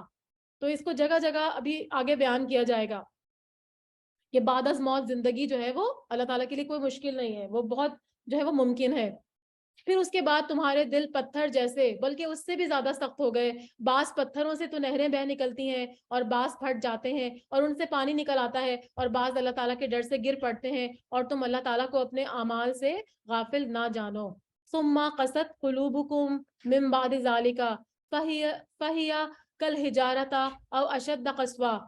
اب یہاں پر جو ہے وہ ان کو کہا جا رہا ہے کہ تمہارے دل تو پتھر سے بھی زیادہ سخت ہو گئے، کیونکہ پتھر ویسے دیکھا جائے تو ایک بہت ہی سخت چیز ہوتی ہے، لیکن اللہ تعالیٰ فرما رہے ہیں کہ ان سے بھی نہریں نکل آتی ہیں اور بعض جو ہے وہ پھٹ جاتے ہیں اور بعض جو ہے وہ اللہ تعالیٰ کے ڈر سے گر پڑتے ہیں. تو یہ پتھروں کی یہاں پر کوالٹیز بتائی جا رہی ہیں. تو 3 طرح کے پتھروں کی اس آیت میں بات ہوئی. پہلی قسم کے پتھر جن سے نہریں پھوٹتی ہیں، تو اسی طرح سے بعض لوگ ہوتے ہیں جن میں خیر اور نیکیاں جمع ہوتی رہتی ہیں اور وہ علم حاصل کرتے رہتے ہیں اور دین سے ان میں محبت آ جاتی ہے یہاں تک کہ ان سے خیر کے چشمے پھوٹتے ہیں. اور کچھ پتھر ہوتے ہیں وہ پانی جذب کرتے رہتے ہیں ان کے اندر جب پانی چلا جاتا ہے پھر ان کو جب کوئی چوٹ لگتی ہے تو ان کے اندر شگاف پڑتے ہیں اور اس میں سے پانی نکل آتا ہے. تو اسی طرح سے مثال لوگوں کی بھی ہے کہ وہ آپ کے سراؤنڈنگ میں ہوتے ہیں، آپ کے بچے ہوتے ہیں، آپ کے جاننے والے ہوتے ہیں، وہ آپ کے جو جو اچھی باتیں، نیکیاں اور خیر کی باتیں ہوتی ہیں وہ ان کے اندر جذب ہو رہی ہوتی ہیں، ایبزارب ہو رہی ہوتی ہیں، لیکن وہ فوراً باہر نہیں آتی. جب ان کے زندگی میں کوئی ایسا حادثہ آتا ہے، کوئی تکلیف یا چوٹ پڑتی ہے تو وہ خیر ان کے اندر سے نکل آتی ہے. اور تیسری قسم کے پتھر وہ ہیں کہ جب زلزلہ آئے یا کوئی اس طرح کی آفت آئے تو وہ لڑکنے لگتے ہیں. ٹھیک ہے، تو وہ جو ہے وہ اللہ کی خشیت سے لڑک رہے ہوتے ہیں. یعنی پتھروں کے اندر بھی اللہ تعالیٰ نے جو ہے وہ احساسات رکھے ہیں، جذبات رکھے ہیں، اللہ تعالیٰ کی خشیت رکھی ہے. تو ایسے کچھ لوگ بھی ہوتے ہیں جو آپ کو پتھروں کی طرح سخت نظر آتے ہیں، لیکن جب ان کو اللہ کا ڈر ہوتا ہے تو وہ جھک جاتے ہیں اور اپنے گناہوں سے توبہ کر لیتے ہیں. تو پتھر بھی توبہ کرتے ہیں، آنسو بہاتے ہیں، پتھر بھی خیر پہنچاتے ہیں، پانی نکالتے ہیں، اور پانی آپ کو معلوم ہے کہ زندگی ہے. تو اسی لیے انسانوں کے بارے میں بھی نا بدگمان نہیں ہونا چاہیے. بعض انسان ایسا آپ کو بہت سخت دل لگتے ہیں کہ یہ تو ہماری بات ہی نہیں سنتے، اسپیشلی ہمارے بچے بھی ہوتے ہیں یا ہمارے کوئی بہن بھائی ہیں، جاننے والے دوست احباب ہیں، لیکن ان کے اندر خیر ہوتی ہے جو وقت نکلنے پر جو ہے وہ سامنے آتی ہے. تو خیر جو ہوتی ہے وہ ہمیشہ خیر ہی لاتی ہے، خیر سے کبھی بھی شر نہیں نکلتا. اگر آپ خیر بانٹ رہے ہیں، آپ لوگوں کے لیے نیکیاں کر رہے ہیں، آپ گھر سے باہر لوگوں کے لیے نیک کام کر رہے ہیں، تو پھر کیا ہوگا کہ آپ کی نیکیوں کے بدلے میں آپ کو شر نہیں ملے گا، آپ کو نیکیاں ہی ملیں گی. ٹھیک ہے، تو یہ نہ ہو کہ ہم مایوس ہو کر خیر پھیلانا چھوڑ دیں. تو لوگوں کی بھی کوالٹیز پتھر کی طرح ہوتی ہیں، لیکن وہ بھی اللہ کے ڈر سے جو ہے وہ گر پڑتے ہیں. اور تم اللہ کو اپنے اعمال سے غافل نہیں جانو. مسلمانوں، کیا تمہاری خواہش یہ ہے کہ یہ لوگ ایماندار بن جائیں؟ حالانکہ ان میں سے ایسے لوگ بھی ہیں جو کلام اللہ کو سن کر عقل و علم والے ہوتے ہیں پھر بھی بدل ڈالا کرتے ہیں. یعنی اللہ کے کلام کو جو ہے وہ بدل دیتے ہیں عقل ہونے کے باوجود. جب ایمان والوں سے ملتے ہیں تو اپنی ایمانداری ظاہر کرتے ہیں، اور جب آپس میں ملتے ہیں تو کہتے ہیں مسلمانوں کو کیوں وہ باتیں پہنچاتے ہو جو اللہ تعالیٰ نے تمہیں سکھائی ہیں، کیا جانتے نہیں ہو یہ تو اللہ تعالیٰ کے پاس تم پر ان کی حجت ہو جائے گی. یعنی یہاں پہ یہودیوں کے منافقانہ رویے کی نقاب کشائی ہو رہی ہے کہ وہ مسلمانوں میں تو اپنے ایمان کا اظہار کرتے ہیں، لیکن جب آپس میں ملتے ہیں تو ایک دوسرے کو اس بات پر ملامت کرتے ہیں کہ تم مسلمانوں کو اپنی کتاب کی ایسی باتیں کیوں بتاتے ہو کہ جس سے کہ نبی اکرم صلی اللہ علیہ وسلم کی صداقت ثابت ہو جائے گی. تو وہ پھر جو ہے وہ ان کو بھی روکتے ہیں، نہ صرف خود اس راستے سے رکتے ہیں ہدایت کے، بلکہ وہ خود بھی جو ہے وہ دوسرے لوگوں کو بھی روکتے ہیں. کیا یہ نہیں جانتے کہ اللہ تعالیٰ ان کی پوشیدگی اور ظاہر داری سب کو جانتا ہے؟ یعنی تم بتاؤ یا نہ بتاؤ اللہ تعالیٰ کو ہر بات کا علم ہے. وَمِنْهُمْ أُمِّيُّونَ لَا يَعْلَمُونَ الْكِتَابَ إِلَّا أَمَانِيُّ وَإِنْهُمْ إِلَّا يَظُنُّونَ. اور ان میں سے بعض ان پڑھ ایسے بھی ہیں جو کتاب کے صرف ظاہری الفاظ کو جانتے ہیں اور صرف گمان اور اٹکل پر ہی جو ہے وہ زندہ ہیں. یعنی یہ تو اہل علم کی باتیں تھیں، ان میں سے کچھ ان پڑھ لوگ ہیں جو تورات کے علم سے بالکل بے خبر ہیں، لیکن وہ آرزو اور تمنا رکھتے ہیں کہ جو ہے وہ ہم اللہ کے چہیتے ہیں، اور اگر ہم جہنم میں گئے بھی تو ہمارے بزرگ ہم کو بخشوا لیں گے اور ہم صرف چند دن جو ہے وہ جہنم میں جائیں گے. تو یہ ان کی صرف گمان ہے، حقیقت میں ایسا نہیں ہے. ان لوگوں کے لیے ویل ہے جو اپنے ہاتھوں کی لکھی ہوئی کتاب کو اللہ تعالیٰ کی طرف منسوب کرتے ہیں اور اس طرح دنیا کماتے ہیں، اور ان کے ہاتھوں کی لکھائی کو اور ان کی کمائی کو ویل، ہلاکت اور افسوس ہے. ویل جو ہے وہ جیسے میں نے پہلے بتایا کہ ایک جہنم کی وادی بھی ہے، اس کا نام ویل ہے. اس کی گہرائی اتنی ہے کہ کافر کو اس کی تہ تک گرنے میں 40 سال لگیں گے. یہ احمد اور ترمذی کی حدیث ہے. تو پھر ایسے لوگوں کے لیے جو اللہ کی کتاب میں تبدیلیاں کرتے ہیں، اپنے ہاتھ سے اس میں چینجز کرتے ہیں، تو ان کو پھر اس وادی میں، اس ہلاکت کی وادی میں ڈالا جائے گا. وَقَالُوا لَن تَمَسَّنَا النَّارُ إِلَّا أَيَّامًا مَّعْدُودَةً قُلْ أَتَّخَذْتُمْ عِندَ اللَّهِ عَهْدًا فَلَن يُخْلِفَ اللَّهُ عَهْدَهُ أَمْ يَقُولُونَ عَلَى اللَّهِ مَا لَا تَعْلَمُونَ. یہ لوگ کہتے ہیں کہ ہم تو صرف چند روز جہنم میں رہیں گے. ان سے کہو کیا تمہارے پاس اللہ تعالیٰ کا کوئی عہد ہے؟ اللہ تعالیٰ نے تمہیں کوئی ایگریمنٹ تمہارے ساتھ کیا ہوا ہے؟ اور اگر ہے تو یقیناً اللہ تعالیٰ اپنے وعدے کے خلاف نہیں کرے گا. مگر پھر فرمایا ہرگز نہیں، بلکہ تم تو اللہ کے ذمے وہ باتیں لگاتے ہو جن کو تم جانتے بھی نہیں ہو. یعنی اگر تمہارا یہ دعویٰ ہے کہ تم جہنم میں صرف چند دن کے لیے جاؤ گے تو تمہاری اپنی طرف سے ہے، اور تم اللہ تعالیٰ کے بارے میں ایسی باتیں لگا رہے ہو جن کا تمہیں کوئی علم ہی نہیں ہے. اللہ تعالیٰ نے تم سے کوئی ایسا ایگریمنٹ نہیں کیا. تو قیامت والے دن اللہ تعالیٰ نیک اور بد کو ان کی نیکی اور بدی کی جزا دے گا. ٹھیک ہے، یہ نہیں ہوگا کہ لوگ 4 دن جو ہے وہ جہنم میں جائیں گے اور ان کو نکال لیا جائے گا. جس کے جیسے عمال ہوں گے اس کے حساب سے اس کو سزا اور جزا دی جائے گی. یقیناً جس نے بھی برے کام کیے اس کی نافرمانیوں نے اس کو گھیر لیا اور وہ ہمیشہ کے لیے جہنمی ہے. اور جو لوگ ایمان لائیں گے اور نیک کام کریں گے اور جنتی ہیں، اور جو لوگ جو جنت میں ہمیشہ ہمیشہ رہیں گے. اور جب ہم نے بنی اسرائیل سے وعدہ لیا کہ تم اللہ تعالیٰ کے سوا دوسرے کی عبادت نہ کرنا اور ماں باپ کے ساتھ اچھا سلوک کرنا، اور اسی طرح قرابت داروں، یتیموں اور مسکینوں کے ساتھ، اور لوگوں کو اچھی باتیں کہنا، نمازیں قائم کرنا اور زکوٰۃ دیتے رہنا، لیکن تھوڑے سے لوگوں کے علاوہ تم سب پھر گئے اور منہ موڑ لیا. اور جب ہم نے تم سے وعدہ لیا کہ آپس میں خون نہ بہانا، قتل نہ کرنا اور آپس والوں کو جلا وطن نہ کرنا، اور تم نے اقرار کیا اور تم اس کے شاہد بنے. یعنی پھر دوبارہ سے وہی عہد جو بنی اسرائیل سے لیا گیا کہ جو بھی عہد لیا جاتا ان سے تو وہ اس وقت تو اس کو کر لیتے، عہد کو سن لیتے، لیکن وہ اس کو مانتے نہیں. انہوں نے وہ سارے کام کیے جو اللہ تعالیٰ کی نافرمانی کا سبب بنے. لیکن پھر تم نے آپس میں قتل کیا اور آپس کے ایک فرقے کو جلا وطن بھی کیا، اور گناہ اور زیادتی کاموں میں ان کے خلاف دوسروں کی طرفداری کی. ہاں، جب وہ قیدی ہو کر تمہارے پاس آئے تو تم نے ان کو فدیے دیے، لیکن ان کا نکالنا جو تم پر حرام تھا اس کا خیال نہ کیا. یعنی کتاب کے کچھ حصے پہ عمل کیا اور کچھ پہ نہ کیا. ان کو تو منع کیا تھا کہ تم جو ہے وہ ان کو جو ہے جلا وطن ہی نہیں کرنا، لیکن نہ صرف جلا وطن کیا بلکہ جب قیدی ہو کے آئے تو فدیہ دیے. حالانکہ نکالنا حرام تھا، تم نے اس کا پاس نہیں کیا. لیکن یعنی بعض احکام پر ایمان رکھتے ہو اور بعض کے ساتھ کفر کرتے ہو. تم میں سے جو بھی ایسا کرے گا اس کی سزا اس کے سوا کیا ہوگی کہ دنیا میں بھی رسوائی ہوگی اور قیامت کے دن سخت عذاب کی مار ہوگی، اور اللہ تعالیٰ تمہارے اعمال سے بے خبر نہیں ہے. یہ وہ لوگ ہیں جنہوں نے دنیا کی زندگی کو آخرت کے بدلے میں خرید لیا ہے، اور ان کے نہ تو عذاب ہلکے ہوں گے اور نہ ہی وہ مدد دیے جائیں گے.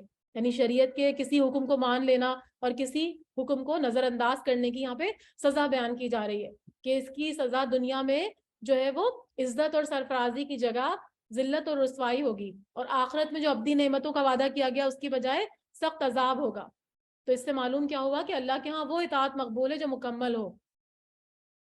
تو ہمیں بھی مطلب جیسے ہمارے لیے یہاں پہ کیا لیسن ہے کہ ہم اگر دین پر عمل کرتے ہیں تو ہمیں پورا کا پورا دین پہ عمل کرنا ہے. یہ نہیں کہ بس کچھ باتوں کو تو ہم نے اپنا لیا اور کچھ باتوں سے جو ہے وہ منہ موڑ لیا. تو ایسا کرنا پھر اللہ کے قہر کا جو ہے وہ سبب بنتا ہے. وَلَقَدْ آتَيْنَا مُوسَى الْكِتَابَ وَقَفَّيْنَا مِن بَعْدِهِ بِالرُّسُلِ وَآتَيْنَا عِيسَى ابْنَ مَرْيَمَ الْبَيِّنَاتِ وَأَيَّدْنَاهُ بِرُوحِ الْقُدُسِ أَفَكُلَّمَا جَاءَكُمْ رَسُولٌ بِمَا لَا تَهْوَىٰ أَنفُسُكُمُ اسْتَكْبَرْتُمْ فَفَرِيقًا كَذَّبْتُمْ وَفَرِيقًا تَقْتُلُونَ. اور ہم نے حضرت موسیٰ علیہ السلام کو کتاب دی اور ان کے پیچھے رسول بھیجے, اور ہم نے حضرت عیسیٰ ابن مریم کو روشن دلیلیں دی اور روح القدس سے ان کی تائید فرمائی. روح القدس سے مراد یہاں پر جو ہے وہ جبرائیل علیہ السلام ہے. اور حضرت عیسیٰ علیہ السلام کے جو تھے وہ بہت سارے معجزات تھے. وہ کیا تھے کہ وہ مردوں کو زندہ کر دیتے تھے اللہ کے حکم سے, کوڑی اور اندھوں کو صحتیاب کر دیتے تھے. ان کی تفصیل ہم سورہ آل عمران میں پڑھیں گے. اور روح القدس کو روح القدس اس لیے کہا گیا کہ وہ امر تکوینی کے نتیجے میں ظہور میں آئے, یعنی جیسا خود حضرت عیسیٰ علیہ السلام کو روح کہا گیا اور القدس سے ذات الہی مراد ہے. تو کیا ہے کہ اللہ تعالیٰ کی طرف سے اللہ تعالیٰ نے ان کو عزت بخشی تھی, ان کو جو ہے وہ پیغمبر بنایا حضرت جبرائیل علیہ السلام کو, تو ان کو جو ہے وہ روح القدس کہا گیا. اور حضرت عیسیٰ علیہ السلام بھی اللہ کے حکم سے آئے بغیر باپ کے, صرف ماں سے جو ہے وہ پیدا ہوئے. لیکن جب کبھی تمہارے پاس رسول وہ چیزیں لائے جو تمہاری طبیعتوں کے خلاف تھیں, تو تم نے جھٹ سے تکبر کیا, بعض کو تم نے جھٹلا دیا اور بعض کو تم نے قتل بھی کر ڈالا. جیسے ہم نے پیچھے پڑھا کہ محمد صلی اللہ علیہ وسلم اور حضرت عیسیٰ علیہ السلام کو جھٹلایا, اور حضرت زکریا اور حضرت یحییٰ علیہ السلام کو انہوں نے قتل کر ڈالا. یہ کہتے ہیں کہ ہمارے دل جو ہیں وہ غلاف والے ہیں. نہیں, بلکہ ان کے کفر کی وجہ سے اللہ نے ان کو ملعون کر دیا اور ان کا ایمان بہت ہی تھوڑا ہے. یعنی وہ کہتے تھے کہ ہمیں محمد صلی اللہ علیہ وسلم کی باتوں کا کوئی اثر نہیں ہوتا, کیونکہ ہمارے دل اس دعوت سے پردے میں ہیں, غلاف میں, جس کی طرف آپ ہم کو بلاتے ہیں.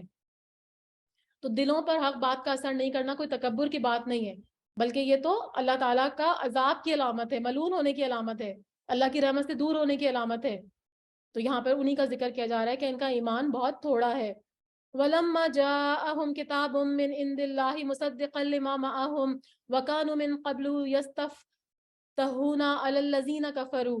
اور ان کے پاس جب اللہ تعالیٰ کی کتاب, ان کی کتاب کو سچا کرنے والی آئی, حالانکہ پہلے یہ خود اس کے ذریعے کافروں پر فتح چاہتے تھے, تو باوجود آ جانے کے اور باوجود پہچان لینے کے وہ پھر سے کفر کرنے لگے. اللہ تعالیٰ کی لعنت ہو کافروں پر. یعنی وہ غلبے اور نصرت کی دعا کرتے تھے اللہ تعالیٰ سے. جب یہ یہود اور مشرکین سے شکست کھا جاتے تو اللہ سے دعا کرتے کہ اللہ جو آخری پیغمبر کو بھیجنے کا آپ نے وعدہ کیا ہے وہ جلد از جلد بھیج دیجئے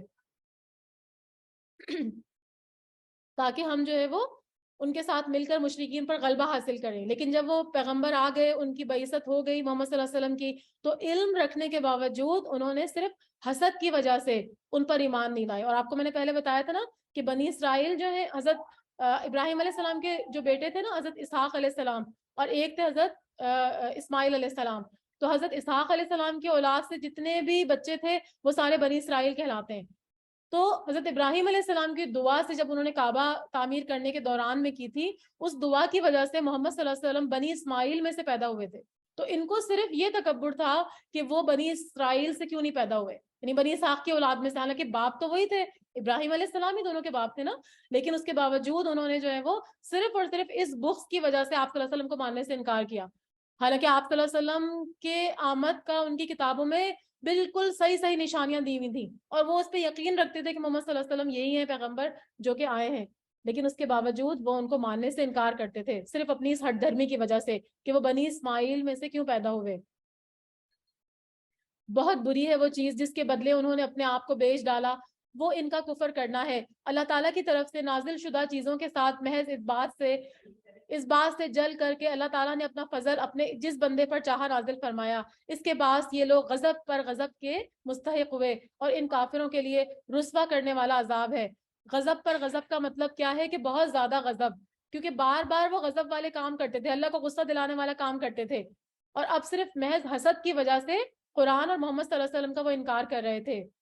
وَإِذَا قِيلَ لَهُمْ آمِنُوا بِمَا أَنزَلَ اللَّهُ قَالُوا أَنُؤْمِنُ بِمَا أُنزِلَ عَلَيْنَا وَيَكْفُرُونَ بِمَا وَرَاءَهُ، جب ان سے کہا جاتا اللہ تعالیٰ کی اتاری ہوئی کتاب پر ایمان لاؤ تو وہ کہہ دیتے کہ جو ہم پر اتاری گئی اس پر ہمارا ایمان ہے، یعنی تورات پر تو ہم ایمان رکھتے ہیں اور اس کے بعد ہم قرآن پر ایمان نہیں لائیں گے، حالانکہ اس کے بعد والی کے ساتھ جو ان کی کتاب کی تصدیق کرنے والی ہے کفر کرتے ہیں، یعنی قرآن کا۔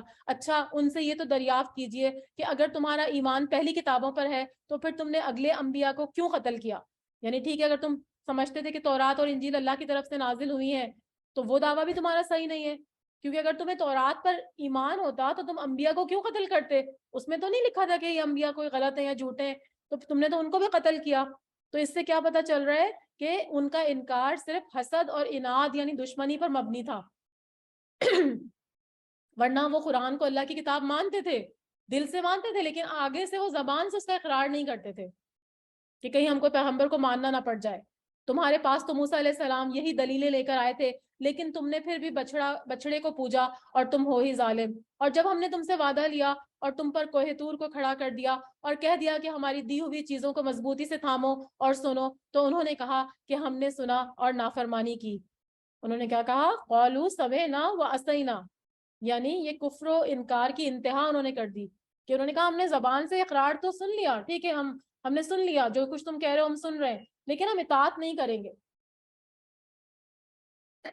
اور ان کے دلوں میں بچڑے کی محبت گویا پلائی گئی تھی، یعنی ایک تو محبت خود ایک ایسی چیز ہوتی ہے جو انسان کو اندھا اور بہرا کر دیتی ہے، اور دوسرے اشربو کا مطلب ان کے رگو پے میں دوڑ رہی تھی، رگو ریشے میں جگہ جگہ وہ محبت جو ہے وہ دوڑ رہی تھی اس بچڑے کی جو اس سامری جادوگر نے بنایا تھا، بسبب ان کے کفر کے، یعنی ان کے کفر کی وجہ سے ایسا ہوا، یعنی ان کی نافرمانی اور بچڑے کی محبت اور عبادت کی وجہ وہ کفر تھا جو ان کے دلوں میں گھر کر چکا تھا۔ ان سے کہہ دیجئے تمہارا ایمان تمہیں برا حکم دے رہا ہے اگر تم مومن ہو۔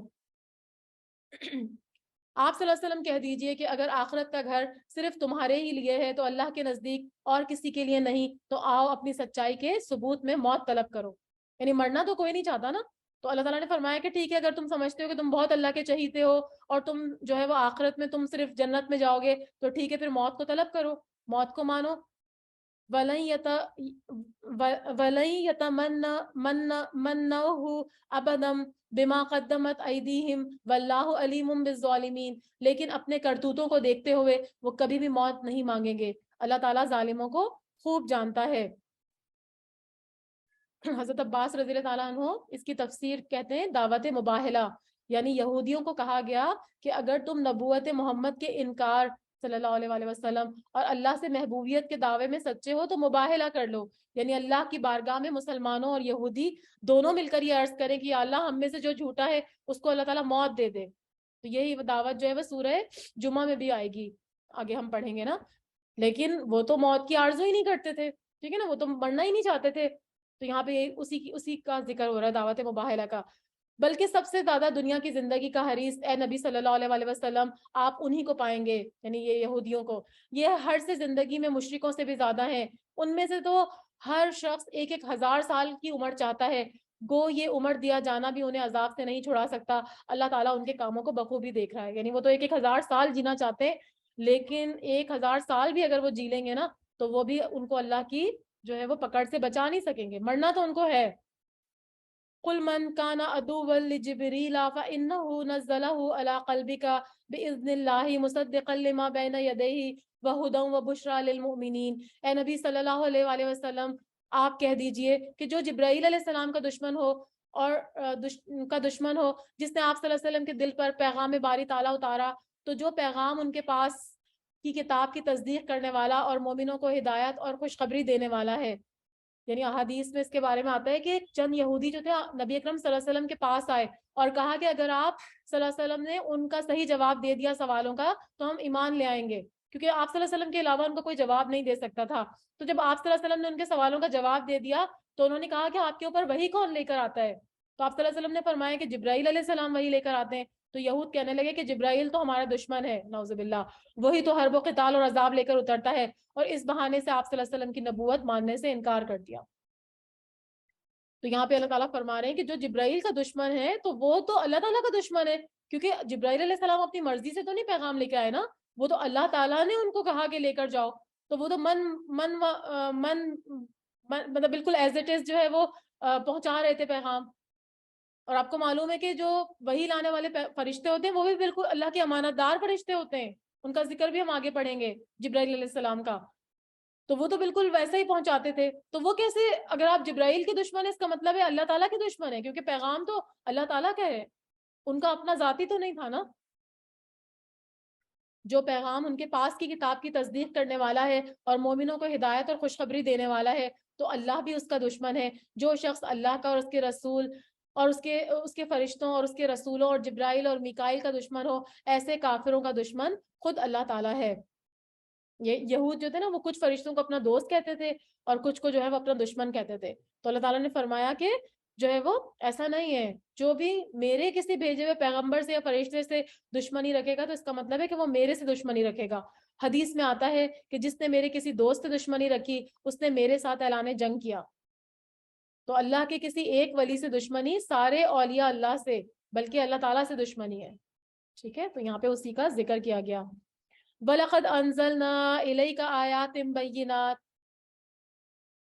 وَمَا يَكْفُرُ بِهَا إِلَّا الْفَاسِقُونَ, اور یقیناً ہم نے آپ صلی اللہ علیہ وسلم کی طرف روشن دلیلیں بھیجی ہیں اور جن کا انکار سوائے بدکاروں کے اور کوئی نہیں کرتا.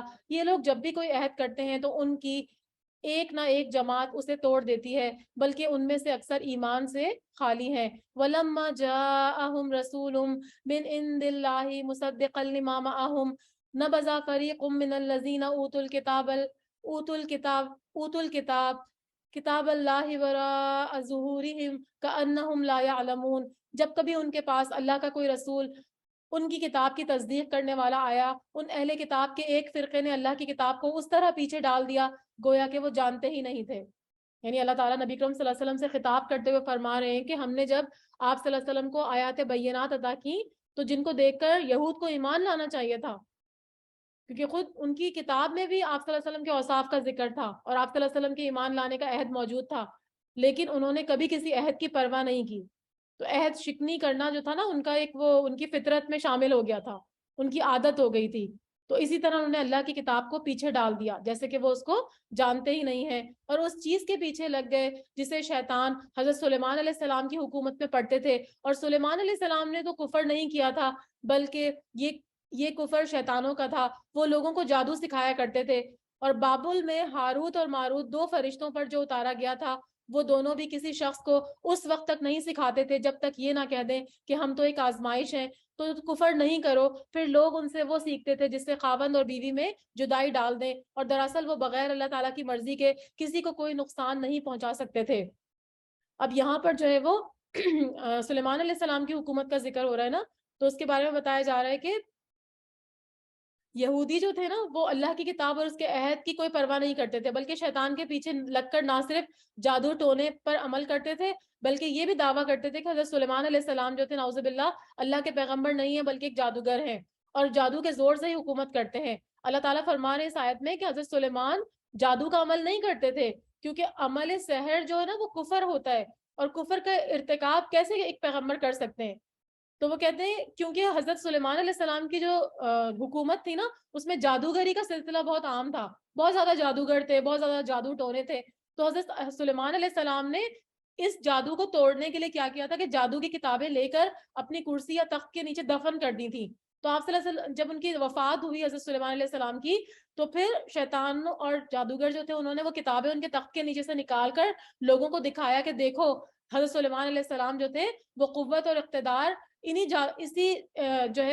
وجہ سے ان کی اتنی قوت تھی کہ وہ یہ ساری جادو کے عمل جو ہے نعوذ باللہ وہ کرتے تھے.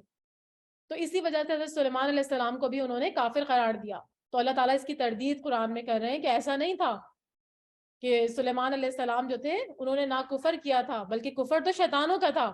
اور یہ جو ہاروت اور ماروت کا ذکر ہے نا, تو یہ بھی ایک آزمائش کے طور پہ دو فرشتے اتارے گئے تھے جو وہاں پر بیٹھ کے ان کو کہتے تھے کہ ہم آپ کو جادو سکھائیں گے لیکن تم لوگ یہ جادو نہ سیکھنا.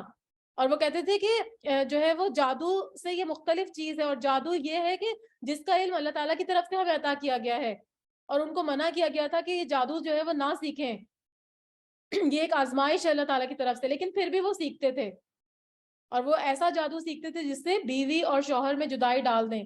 لیکن کوئی بھی جادوگر جو ہے نا وہ اللہ کے اذن کے بغیر کسی کو نقصان نہیں پہنچا سکتا.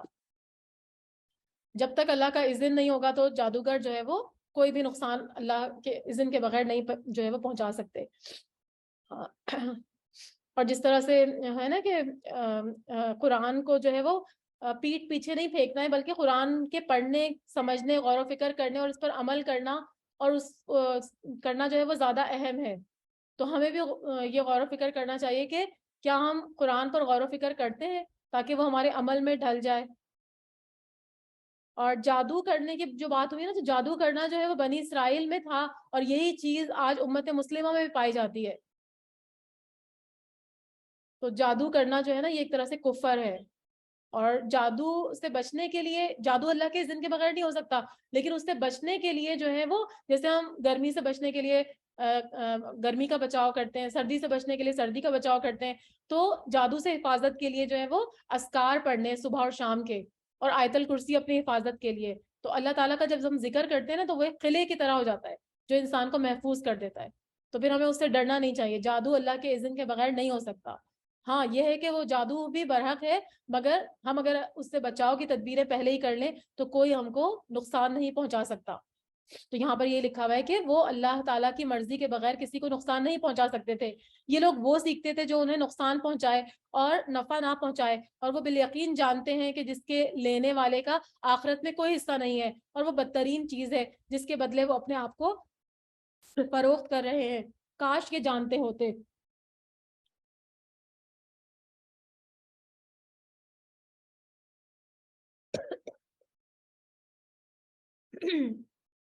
بلو انہم آمنوا واتقوا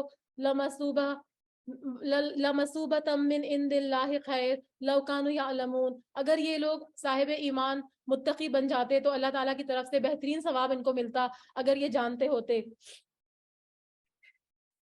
اے ایمان والو، یا ایھا الذین آمنوا لا تقولوا راعنا وقولوا انظرنا واسمعوا وللکافرین عذاب علیم. اے ایمان والو، تم نبی اکرم صلی اللہ علیہ وسلم کو رائنا نہ کہا کرو،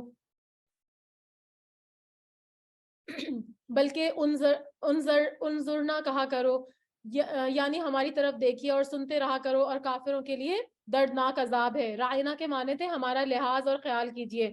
بات سمجھ میں نہ آئے تو وہ لوگ کیا کرتے تھے، اس کو موڑ کے اس رائنا کے ورڈ کو وہ جو تھے وہ رائنا کہتے تھے، یعنی نعوذ باللہ ہمارے چرواہے یا احمق. اس طرح کی باتیں وہ جو ہے آپ صلی اللہ علیہ وسلم کے بارے میں کہتے تھے، جیسے السلام علیکم کے بجائے السلام علیکم کہ تم پر موت آئے. تو اس طرح سے وہ موڑ کے کہتے تھے. تو ان کو کہا جا رہا ہے مسلمانوں کو کہ آپ یہ رائنا کا ورڈ یوز ہی نہ کیا کریں، اس کی بجائے انظر نہ کہا کریں کہ ہماری طرف جو ہے وہ نظر کیجئے.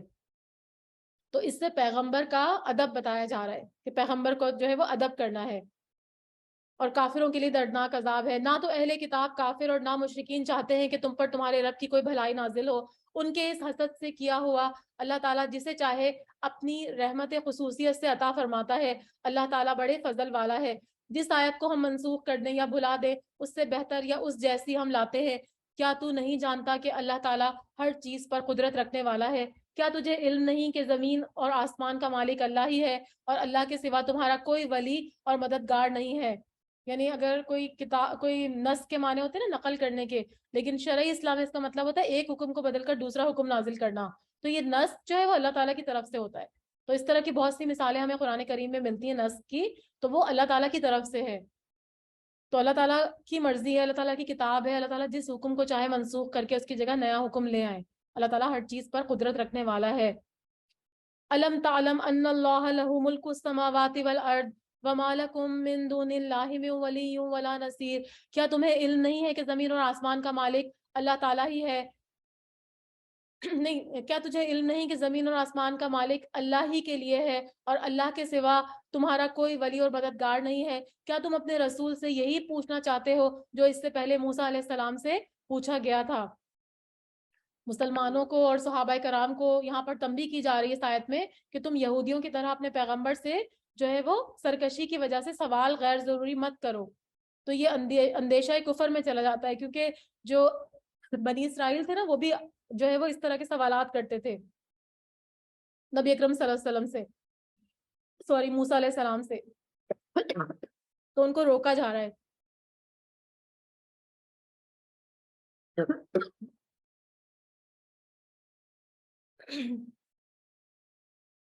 ان اہل کتاب کے اکثر لوگ باوجود حق واضح ہو جانے کے محض حسد اور بغض کی بنا پر تمہیں بھی ایمان سے ہٹا دیں گے۔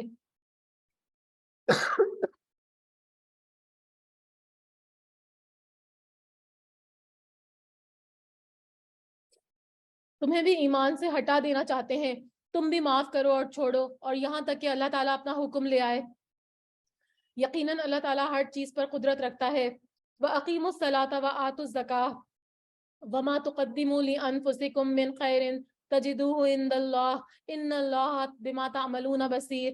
تم نمازیں قائم رکھو اور زکوٰۃ دیتے رہا کرو، اور جو کچھ بھلائی تم اپنے لیے آگے بھیجو گے سب کچھ اللہ کے پاس پالو گے، بے شک اللہ تعالیٰ تمہارے اعمال کو خوب دیکھنے والا ہے۔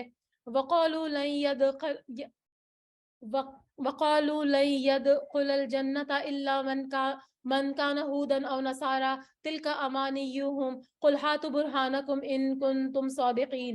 یہ کہتے ہیں کہ جنت میں یہودی اور نصارہ کے علاوہ اور کوئی نہیں جائے گا، یہ صرف ان کی آرزوئیں ہیں۔ ان سے کہو اگر تم سچے ہو تو کوئی دلیل پیش کرو۔ یعنی اہل کتاب کے اس غرور اور فریب کو بیان کیا جا رہا ہے جس میں وہ مبتلا تھے۔ اللہ تعالیٰ فرما رہے ہیں کہ ایسی باتیں ان کی صرف آرزوئیں ہیں جس کی کوئی دلیل نہیں ہے، کیونکہ قرآن اور اسلام جو ہے وہ ہر بات دلیل سے کرتا ہے، کوئی بھی بات بغیر دلیل کے نہیں کرتے۔ سنو، جو بھی اپنے آپ کو خلوص کے ساتھ اللہ کے سامنے جھکا دے گا بے شک اسے اس کا رب پورا بدلہ دے گا، اس پر نہ تو کوئی خوف ہوگا اور نہ ہی وہ غمگین ہوگا۔ یہودی کہتے ہیں نصرانی حق پر نہیں ہے، اور نصرانی کہتے ہیں کہ یہودی حق پر نہیں ہے، حالانکہ یہ سب لوگ تورات پڑھتے ہیں۔ اسی طرح ان جیسی باتیں بے علم بھی کہتے ہیں۔ قیامت کے دن اللہ تعالیٰ ان کے اس اختلاف کا فیصلہ ان کے درمیان کر دے گا۔ تو اہل کتاب کے مقابلے میں عرب کے جو مشرکین تھے وہ امی تھے، کیونکہ ان کو بے علم کہا گیا، اور مشرک ہونے کے باوجود یہود اور نصارہ کی طرح وہ بھی اس بات میں جو ہے وہ گمان میں مبتلا تھے، گمان باطل میں، جھوٹ یعنی گمان میں کہ وہ حق پر ہیں۔ اسی لیے وہ نبی اکرم صلی اللہ علیہ وسلم کو جو ہے وہ بے دین نعوذ باللہ کہا کرتے تھے۔ تو اللہ تعالیٰ فرما رہے ہیں کہ ان تمام اختلافات کا فیصلہ میں قیامت کے دن کروں گا ان کے درمیان۔ وَمَنْ أَظْلَمُ مِمَّنْ مَنَعَ مَسَاجِدَ اللَّهِ أَن یذکر فیہا اسمہ وسعی فی خرابہا۔ اور اس شخص سے بڑھ کر ظالم کون ہے جو اللہ تعالیٰ کی مسجدوں میں اللہ تعالیٰ کے ذکر کیے جانے کو روکے اور ان کی بربادی کی کوشش کرے۔ ایسے لوگوں کو خوف کھاتے ہوئے اس میں جانا چاہیے، اور ان کے لیے بھی ان کے لیے دنیا میں بھی رسوائی ہے اور آخرت میں بھی عذاب ہے۔ تو یہاں پر جو ہے وہ کچھ لوگوں کا ذکر کیا جا رہا ہے جو کہ اللہ کے مسجدوں میں ذکر کرنے کو روکتے تھے۔ یہ کون لوگ ہیں؟ مفسرین کی اس بارے میں دو رائے ہیں۔ اس سے مراد عیسائی ہیں جنہوں نے بادشاہ روم کے ساتھ مل کر بیت المقدس میں یہودیوں کو نماز پڑھنے سے روکا اور اس تقریب میں حصہ لیا، اور بعض کہتے ہیں کہ مشرکین مکہ اس میں شامل ہیں، کیونکہ ایک تو نبی اکرم صلی اللہ علیہ وسلم اور صحابہ کو مکے سے نکلنے پر مجبور کیا اور مسلمانوں کو خانہ کعبہ کی عبادت سے روکا، اور صلح حدیبیہ کے موقع پر بھی انہوں نے یہی کردار کیا۔ تو دونوں بھی ہو سکتے ہیں۔ تو جو بھی اللہ کی مسجد میں ذکر کرنے کو روکے گا وہ اس میں شامل ہے، اس کو اللہ تعالیٰ ظالم کہہ رہے ہیں، اور ان کی بربادی کی کوشش کرے یعنی اس میں فساد تقریب کرے، اس کو ڈھائے یا عمارت کو نقصان پہنچائے، تو یہ سب اس میں شامل ہوتا ہے۔ ایسے لوگوں کو خوف کھاتے ہوئے ہی اس میں جانا چاہیے، یعنی ان کو جو ہے وہ یہ نہیں سمجھیں کہ وہ جو ہے وہ جیت جائیں گے، ان کا جو ہے وہ غلبہ ہو جائے گا۔ غلبہ تو اسلام ہی کا ہوگا، جس کا دنیا میں بھی پتہ چل گیا کہ 8 ہجری میں جب فتح مکہ ہوا تو آپ صلی اللہ علیہ وسلم نے اعلان فرمایا کہ آئندہ سال کوئی مشرک اس میں حج کا جو ہے وہ ننگا طواف نہیں کرے گا، اس کو اجازت نہیں ہوگی، تو یہ فرما دیا گیا تھا۔ ایسے لوگوں کو خوف کھاتے ہوئے اس میں جانا چاہیے، ان کے لیے دنیا میں بھی رسوائی ہے اور آخرت میں بھی بڑا عذاب ہے، اور مشرق اور مغرب کا مالک تو صرف اللہ ہی ہے، تم جدھر بھی منہ کرو ادھر ہی اللہ کا منہ ہے۔ یعنی ہجرت کے بعد جب مسلمان بیت المقدس کی طرف رخ کر کے نماز پڑھتے تھے تو مسلمانوں کو اس کا رنج ہوتا تھا، کیونکہ وہ خانہ کعبہ کی طرف منہ کر کے نماز پڑھنا چاہتے ہیں، کیونکہ وہ ابراہیم علیہ السلام نے تعمیر کیا تھا۔ تو اس موقع پر یہ آیت نازل ہوئی۔ بعض کہتے ہیں کہ اس وقت نازل ہوئی جب بیت المقدس سے پھر دوبارہ خانہ کعبہ کی طرف رخ کرنے کا حکم ہوا، تو یہودیوں نے کیا کیا کہ طرح طرح کی باتیں بنائی کہ وہ آپ کا تو جو ہے وہ قبلہ، آپ کے پیغمبر تو وہاں تھے مکہ میں، تو وہاں پر کیوں نہیں آپ کا جو ہے وہ رخ ہے؟ آپ لوگ وہاں رخ کر کے نماز کیوں نہیں پڑھتے؟ آپ لوگ بیت المقدس کی طرف منہ کر کے نماز کیوں پڑھتے ہیں؟ تو یہاں پر اسی کا ذکر ہو رہا ہے کہ وَلِلَّهِ الْمَشْرِقُ وَالْمَغْرِبُ، اللہ ہی کے لیے مشرق اور مغرب ہے. تو جہاں پر بھی منہ کر کے نماز پڑھو گے وہاں اللہ ہی کا چہرہ ہے, وہاں اللہ ہی کی ذات ہے. اللہ تعالیٰ کشادگی اور وسعت والا اور بڑے علم والا ہے. وقالوا اتخذ اللہ ولدا سبحانہ بل لہ ما فی السماوات والارض کل لہ قانتون. یہ کہتے ہیں اللہ تعالیٰ کی اولاد ہے, نہیں بلکہ وہ پاک ہے اور زمین اور آسمان کی تمام مخلوق اس کی ملکیت ہے اور ہر ایک اس کا فرما بردار ہے. یعنی اولاد کی ضرورت تو ہم جیسے کمزور لوگوں کو ہوتی ہے نا, اللہ تعالیٰ کو اولاد کی کوئی ضرورت نہیں ہے. اللہ تعالیٰ کے لیے تو زمین آسمان اور اس کے درمیان جو کچھ ہے وہ سب کچھ اللہ کا ہے. ساری دنیا سے سب کچھ ختم ہو جائے گا لیکن اللہ تعالیٰ جو ہے وہ ہر چیز کے وارث ہوں گے. تو پھر اللہ تعالیٰ کو اولاد کی ضرورت نہیں ہے, اللہ تعالیٰ کا کوئی بیٹا نہیں ہے, کوئی بیوی نہیں ہے. اللہ تعالیٰ اکیلے ہیں, ہمیشہ سے ہیں اور ہمیشہ رہیں گے, اور ہر چیز کے وارث ہیں, ہر چیز کے خالق ہیں, رب ہیں, مدبر ہیں, خالق ہیں اور مالک اور مدبر ہیں, سب کچھ اللہ تعالیٰ ہیں. تو یہاں پر وہی فرمایا جا رہا ہے بدیع السماوات والارض واذا قضى امرا فانما يقول له كن فيكون. اور وہ زمین اور آسمان کو ابتدا سے پیدا کرنے والا ہے, وہ جس کام کو کرنا چاہتا ہے کہہ دیتا ہے کہ ہو جا, بس وہ ہو جاتا ہے. اسی طرح بے علم لوگوں نے بھی کہا کہ خود اللہ تعالیٰ ہم سے باتیں کیوں نہیں کرتا, یا ہمارے پاس کوئی نشانی کیوں نہیں آتی. اسی طرح ایسی ہی باتیں ان کے اگلوں نے بھی کی تھیں اور ان کے دل یکساں ہو گئے تھے. یعنی مشرکین عرب کے دل کفر اور اناد اور انکار اور سرکشی میں جو ان سے پہلے کے لوگ تھے ان کی طرح ہو گئے تھے. یعنی جو بھی رسول پہلے آئے ان لوگوں نے, پہلے لوگوں نے کیا کیا تھا, ان کو جادوگر اور دیوانہ کہا تھا. تو وہ لوگ ہر قوم جو ہے وہ اپنے رسولوں کو یہی القابات سے نوازتی تھی. تو یہاں پہ یہی فرمایا جا رہا ہے کہ جو باتیں ان کے اگلوں نے کہی تھی وہ بھی یہی باتیں کر رہے تھے. تو ان کے دل جو ہے نا بالکل سیم ہیں, ایک جیسے ہیں. ہم نے تو یقین والوں کے لیے نشانیاں بیان کر دی, اور ہم نے آپ صلی اللہ علیہ وسلم کو حق کے ساتھ خوشخبری دینے والا اور ڈرانے والا بنا کر بھیجا ہے, اور جہنمیوں کے بارے میں آپ سے پرستش نہیں ہوگی. آپ صلی اللہ علیہ وسلم سے یہود اور نصارہ ہرگز راضی نہیں ہوں گے جب تک کہ آپ ان کے مذہب کے تابع نہ ہو جائیں. یعنی یہودیت اور نصرانیت اختیار کر لیں گے تو پھر یہ لوگ آپ کو ماننے لگیں گے, لیکن اگر آپ ان کے مذہب کو نہیں مانیں گے تو پھر یہ آپ کے تابع نہیں ہوں گے, آپ کی بات نہیں سنیں گے. آپ صلی اللہ علیہ وسلم کہہ دیجئے کہ اللہ کی ہدایت ہی اصل ہدایت ہے. قل ان ھدی اللہ ھو الھدی. یعنی اس کا جواب کیا ہے کہ یہ اسلام جو ہے نا وہی ہدایت ہے جس کی طرف نبی اکرم صلی اللہ علیہ وسلم دعوت دے رہے ہیں. اور یہود اور نصارہ کی طرف سے جو بھی چیزیں ہیں, جو بھی ان کا مذہب ہے, جس میں جو بھی اس میں انہوں نے تبدیلیاں کر لی ہے, تو وہ سب کچھ جو ہے وہ غلط ہے, ہم اس کے تابع نہیں ہو سکتے. تو آپ صلی اللہ علیہ وسلم کو کہا جا رہا ہے آپ ان کو صاف صاف بتا دیجئے کہ اللہ کی ہدایت ہی اصل ہدایت ہے. اور اگر آپ صلی اللہ علیہ وسلم نے باوجود اپنے پاس علم آ جانے کے پھر ان کے خواہشوں کی پیروی کی تو اللہ کے پاس آپ کا نہ کوئی ولی ہوگا اور نہ ہی کوئی مددگار ہوگا. تو آپ کو ایک طرح سے وعید کی جا رہی ہے, آپ ایسا کرنے والے نہیں تھے لیکن آپ کو ایک وعید کی جا رہی ہے, اور انڈائریکٹلی ہم سب کو امت محمدیہ کو یہ تعلیم دی جا رہی ہے صلی اللہ علیہ وسلم کہ اہل بدعت اور گمراہیوں کی خوشنودی کے لیے ہم ایسا کام نہ کریں اور دین میں جو ہے وہ بدعت کو ایجاد نہ کریں, کیونکہ نبی اکرم صلی اللہ علیہ وسلم دین کو مکمل کر کے گئے نا. تو اگر ہم اپنی طرف سے کوئی چیز دین میں ایجاد کر لیں گے تو وہ پھر غلط ہو جائے گی. تو یہاں اسی سے روکا جا رہا ہے آپ صلی اللہ علیہ وسلم کو ڈائریکٹلی اور انڈائریکٹلی ہم سب کو. الذین آتیناہم الکتاب یتلونہ حق تلاوتہ اولئک یؤمنون بہ ومن یکفر بہ فاولئک هم الخاسرون. جنہیں ہم نے کتاب دی ہے, یعنی اہل کتاب جیسے یہ جو یہود اور نصارہ ہو گئے, اور وہ اسے پڑھنے کے حق کے ساتھ پڑھتے ہیں, وہ اس کتاب پر بھی ایمان رکھتے ہیں, جو اس کے ساتھ کفر کرے وہ نقصان والا ہے. یعنی وہ اس طرح پڑھتے ہیں جیسا اس کو پڑھنے کا حق ہے. تو پڑھنے کا حق کا اس میں کچھ جو ہے مفسرین اس کے بارے میں میننگ کرتے ہیں. پہلا کیا ہے کہ خوب توجہ اور غور سے پڑھتے ہیں, جنت کا ذکر آتا ہے تو جنت کا سوال کرتے ہیں, اور جہنم کا ذکر آتا ہے تو اس سے پناہ مانگتے ہیں.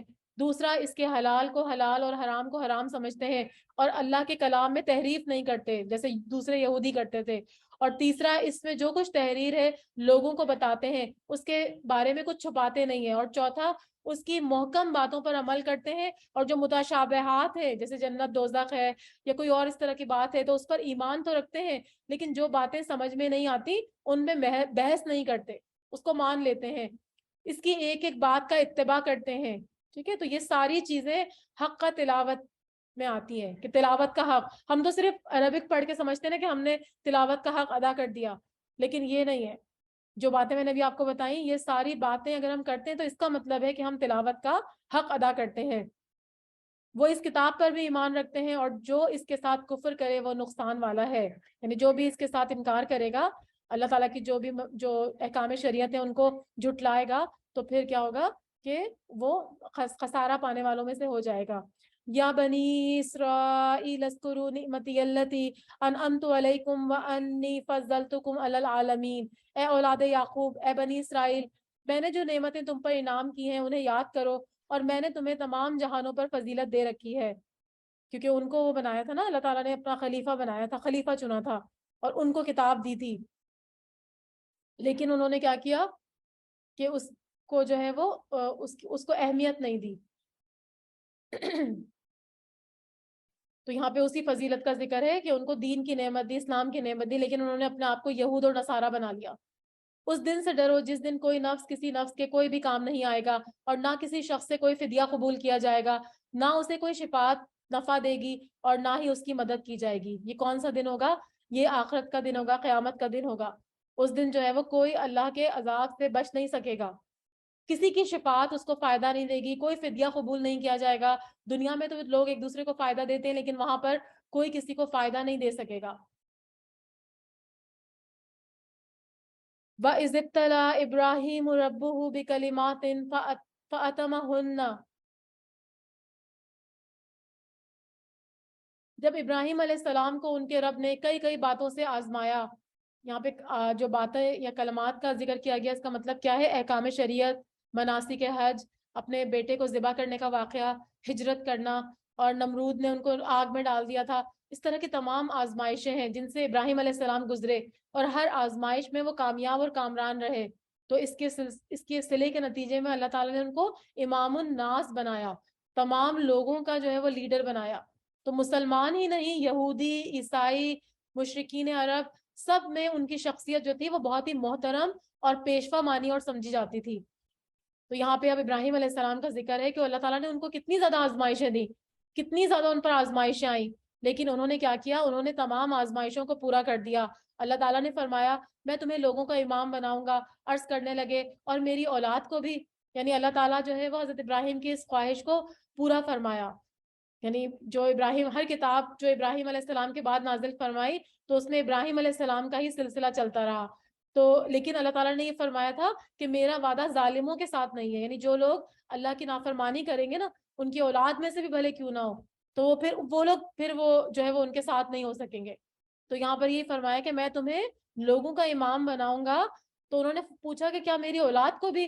فرمایا کہ میرا وعدہ ظالموں کے ساتھ نہیں ہے. تو ان کے بنی اسرائیل بھی ان کے اولاد میں سے ہی تھے، لیکن جو لوگ نافرمان تھے، جنہوں نے پیغمبروں کو جھٹلایا، پیغمبروں کو قتل کیا، تو ان کے ساتھ پھر اللہ کا وعدہ نہیں تھا. ہم نے بیت اللہ کو لوگوں کے لیے ثواب اور امن کی جگہ بنائی، کیونکہ حضرت ابراہیم علیہ السلام کی نسبت جو اس کے بانی اول ہیں بیت المقدس کی یا بیت اللہ کی یعنی خانہ کعبہ کی، دو خصوصیتیں یہاں پہ بیان ہو رہی ہیں. ایک ہے مسابت للناس، یعنی لوگوں کے لیے ثواب کی جگہ، اور دوسرے معنی ہے بار بار لوٹ کے آنے کی جگہ. یعنی جو ایک مرتبہ بیت اللہ کی زیارت سے مشرف ہوتا ہے وہ دوبارہ یہاں آنے کا جو ہے وہ شوق رکھتا ہے، اور ایسا شوق ہوتا ہے کہ اس کی تسکین نہیں ہوتی، یعنی بار بار اس کا دل کرتا ہے کہ وہ حرم کی زیارت کرے. تو یہ اس کا میننگ ہے. اور امن و امان کی جگہ بنائی.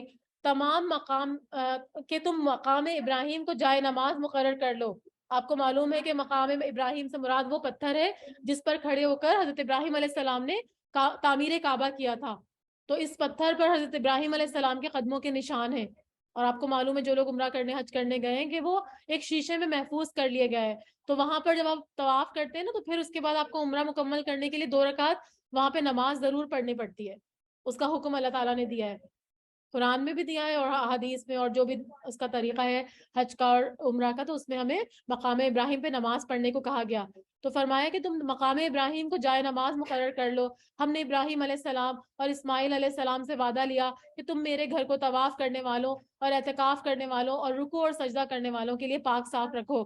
جب ابراہیم علیہ السلام نے فرمایا اے پروردگار تو اس جگہ کو امن والا شہر بنا، اور یہاں کے باشندوں کو جو اللہ تعالیٰ پر اور قیامت کے دن پر ایمان رکھنے والے ہوں پھلوں کی روزیاں دے.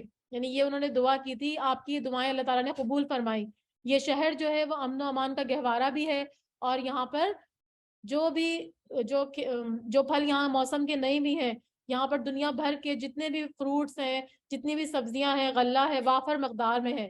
تو ان کو دیکھ کر انسان جو ہے وہ حیرت اور تعجب میں ڈوب جاتا ہے. جو لوگ وہاں پہ گئے ہیں حرم میں، وہ سب یہ اس کو جو ہے وہ اس کا وہ دے سکتے ہیں، ثبوت دے سکتے ہیں. تو یہاں پر فرمایا کہ تم میرے گھر کو طواف کرنے والوں اور اعتکاف کرنے والوں اور رکوع اور سجدہ کرنے والوں کے لیے پاک صاف رکھو.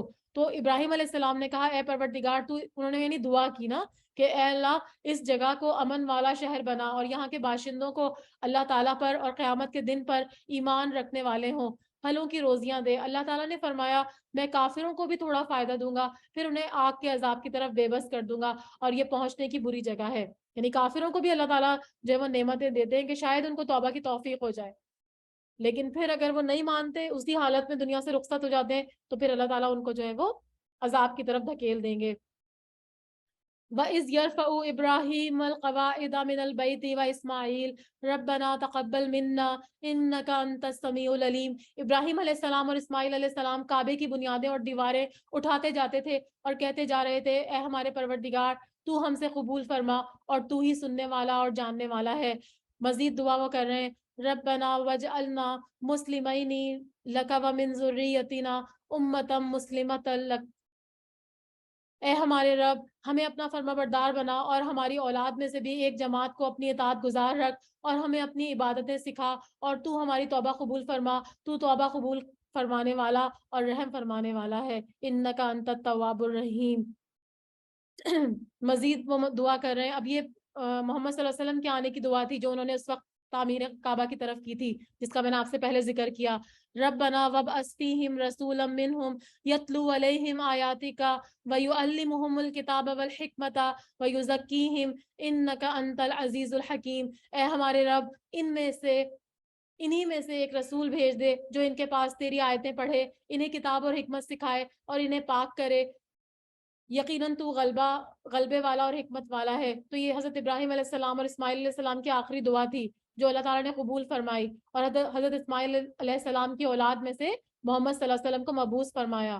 تو اسی لیے آپ صلی اللہ علیہ وسلم نے فرمایا کہ میں اپنے باپ حضرت ابراہیم علیہ السلام کی دعا اور حضرت عیسیٰ علیہ السلام کی بشارت اور اپنی والدہ کا خواب ہوں. یہ آپ صلی اللہ علیہ وسلم فرماتے تھے. تو انہوں نے کیا کیا کہ کتاب سے مراد یہاں پہ قرآن مجید ہے اور حکمت سے مراد یہاں پر حدیث ہے. تو یہ وہ سکھانے کے لیے آئے. یہ 4 چیزیں ہیں نا یہاں پر، کتاب، حکمت، یزکیہم ان کو پاک کرنے، ویعلمہم الکتاب والحکمہ اور ویزکیہم. تو یہ سب کرنے کے لیے جو ہے وہ نبی اکرم صلی اللہ علیہ وسلم آئے تاکہ ان کو وہ پاک کر دے. یعنی تلاوت اور تعلیم کتاب اور تعلیم حکمت کے بعد آپ صلی اللہ علیہ وسلم کی بعثت کا چوتھا مقصد کیا ہے کہ شرک اور توہمات اور جتنے بھی اخلاق اور کردار کی کوتاہیاں ہیں ان سے لوگوں کو پاک کر دیں. یقیناً تو غلبے والا اور حکمت والا ہے. دین ابراہیمی سے وہی بے رغبتی کرے گا جو محض بے وقوف ہوگا، اور ہم نے تو اسے دنیا میں بھی چنا ہوا کیا اور آخرت میں بھی وہ نیکوکاروں میں سے تھا. یعنی یہاں پر جو ہے وہ ابراہیم علیہ السلام کی عظمت اور فضیلت کا بیان ہو رہا ہے کہ اللہ تعالیٰ نے نہ صرف انہیں دنیا اور آخرت میں جو ہے وہ فضیلت عطا فرمائی، بلکہ جو ہے وہ جو بھی ان سے بے رغبتی کرے گا، ان سے اعراض برتے گا، ان کی تعلیمات سے اعراض برتے گا، وہ بے وقوف ہوگا، وہ عقل مندوں میں شمار نہیں ہوگا. جب کبھی بھی ان کے رب نے کہا فرما بردار ہو جاؤ، انہوں نے کہا میں نے رب العالمین کی فرما برداری کی.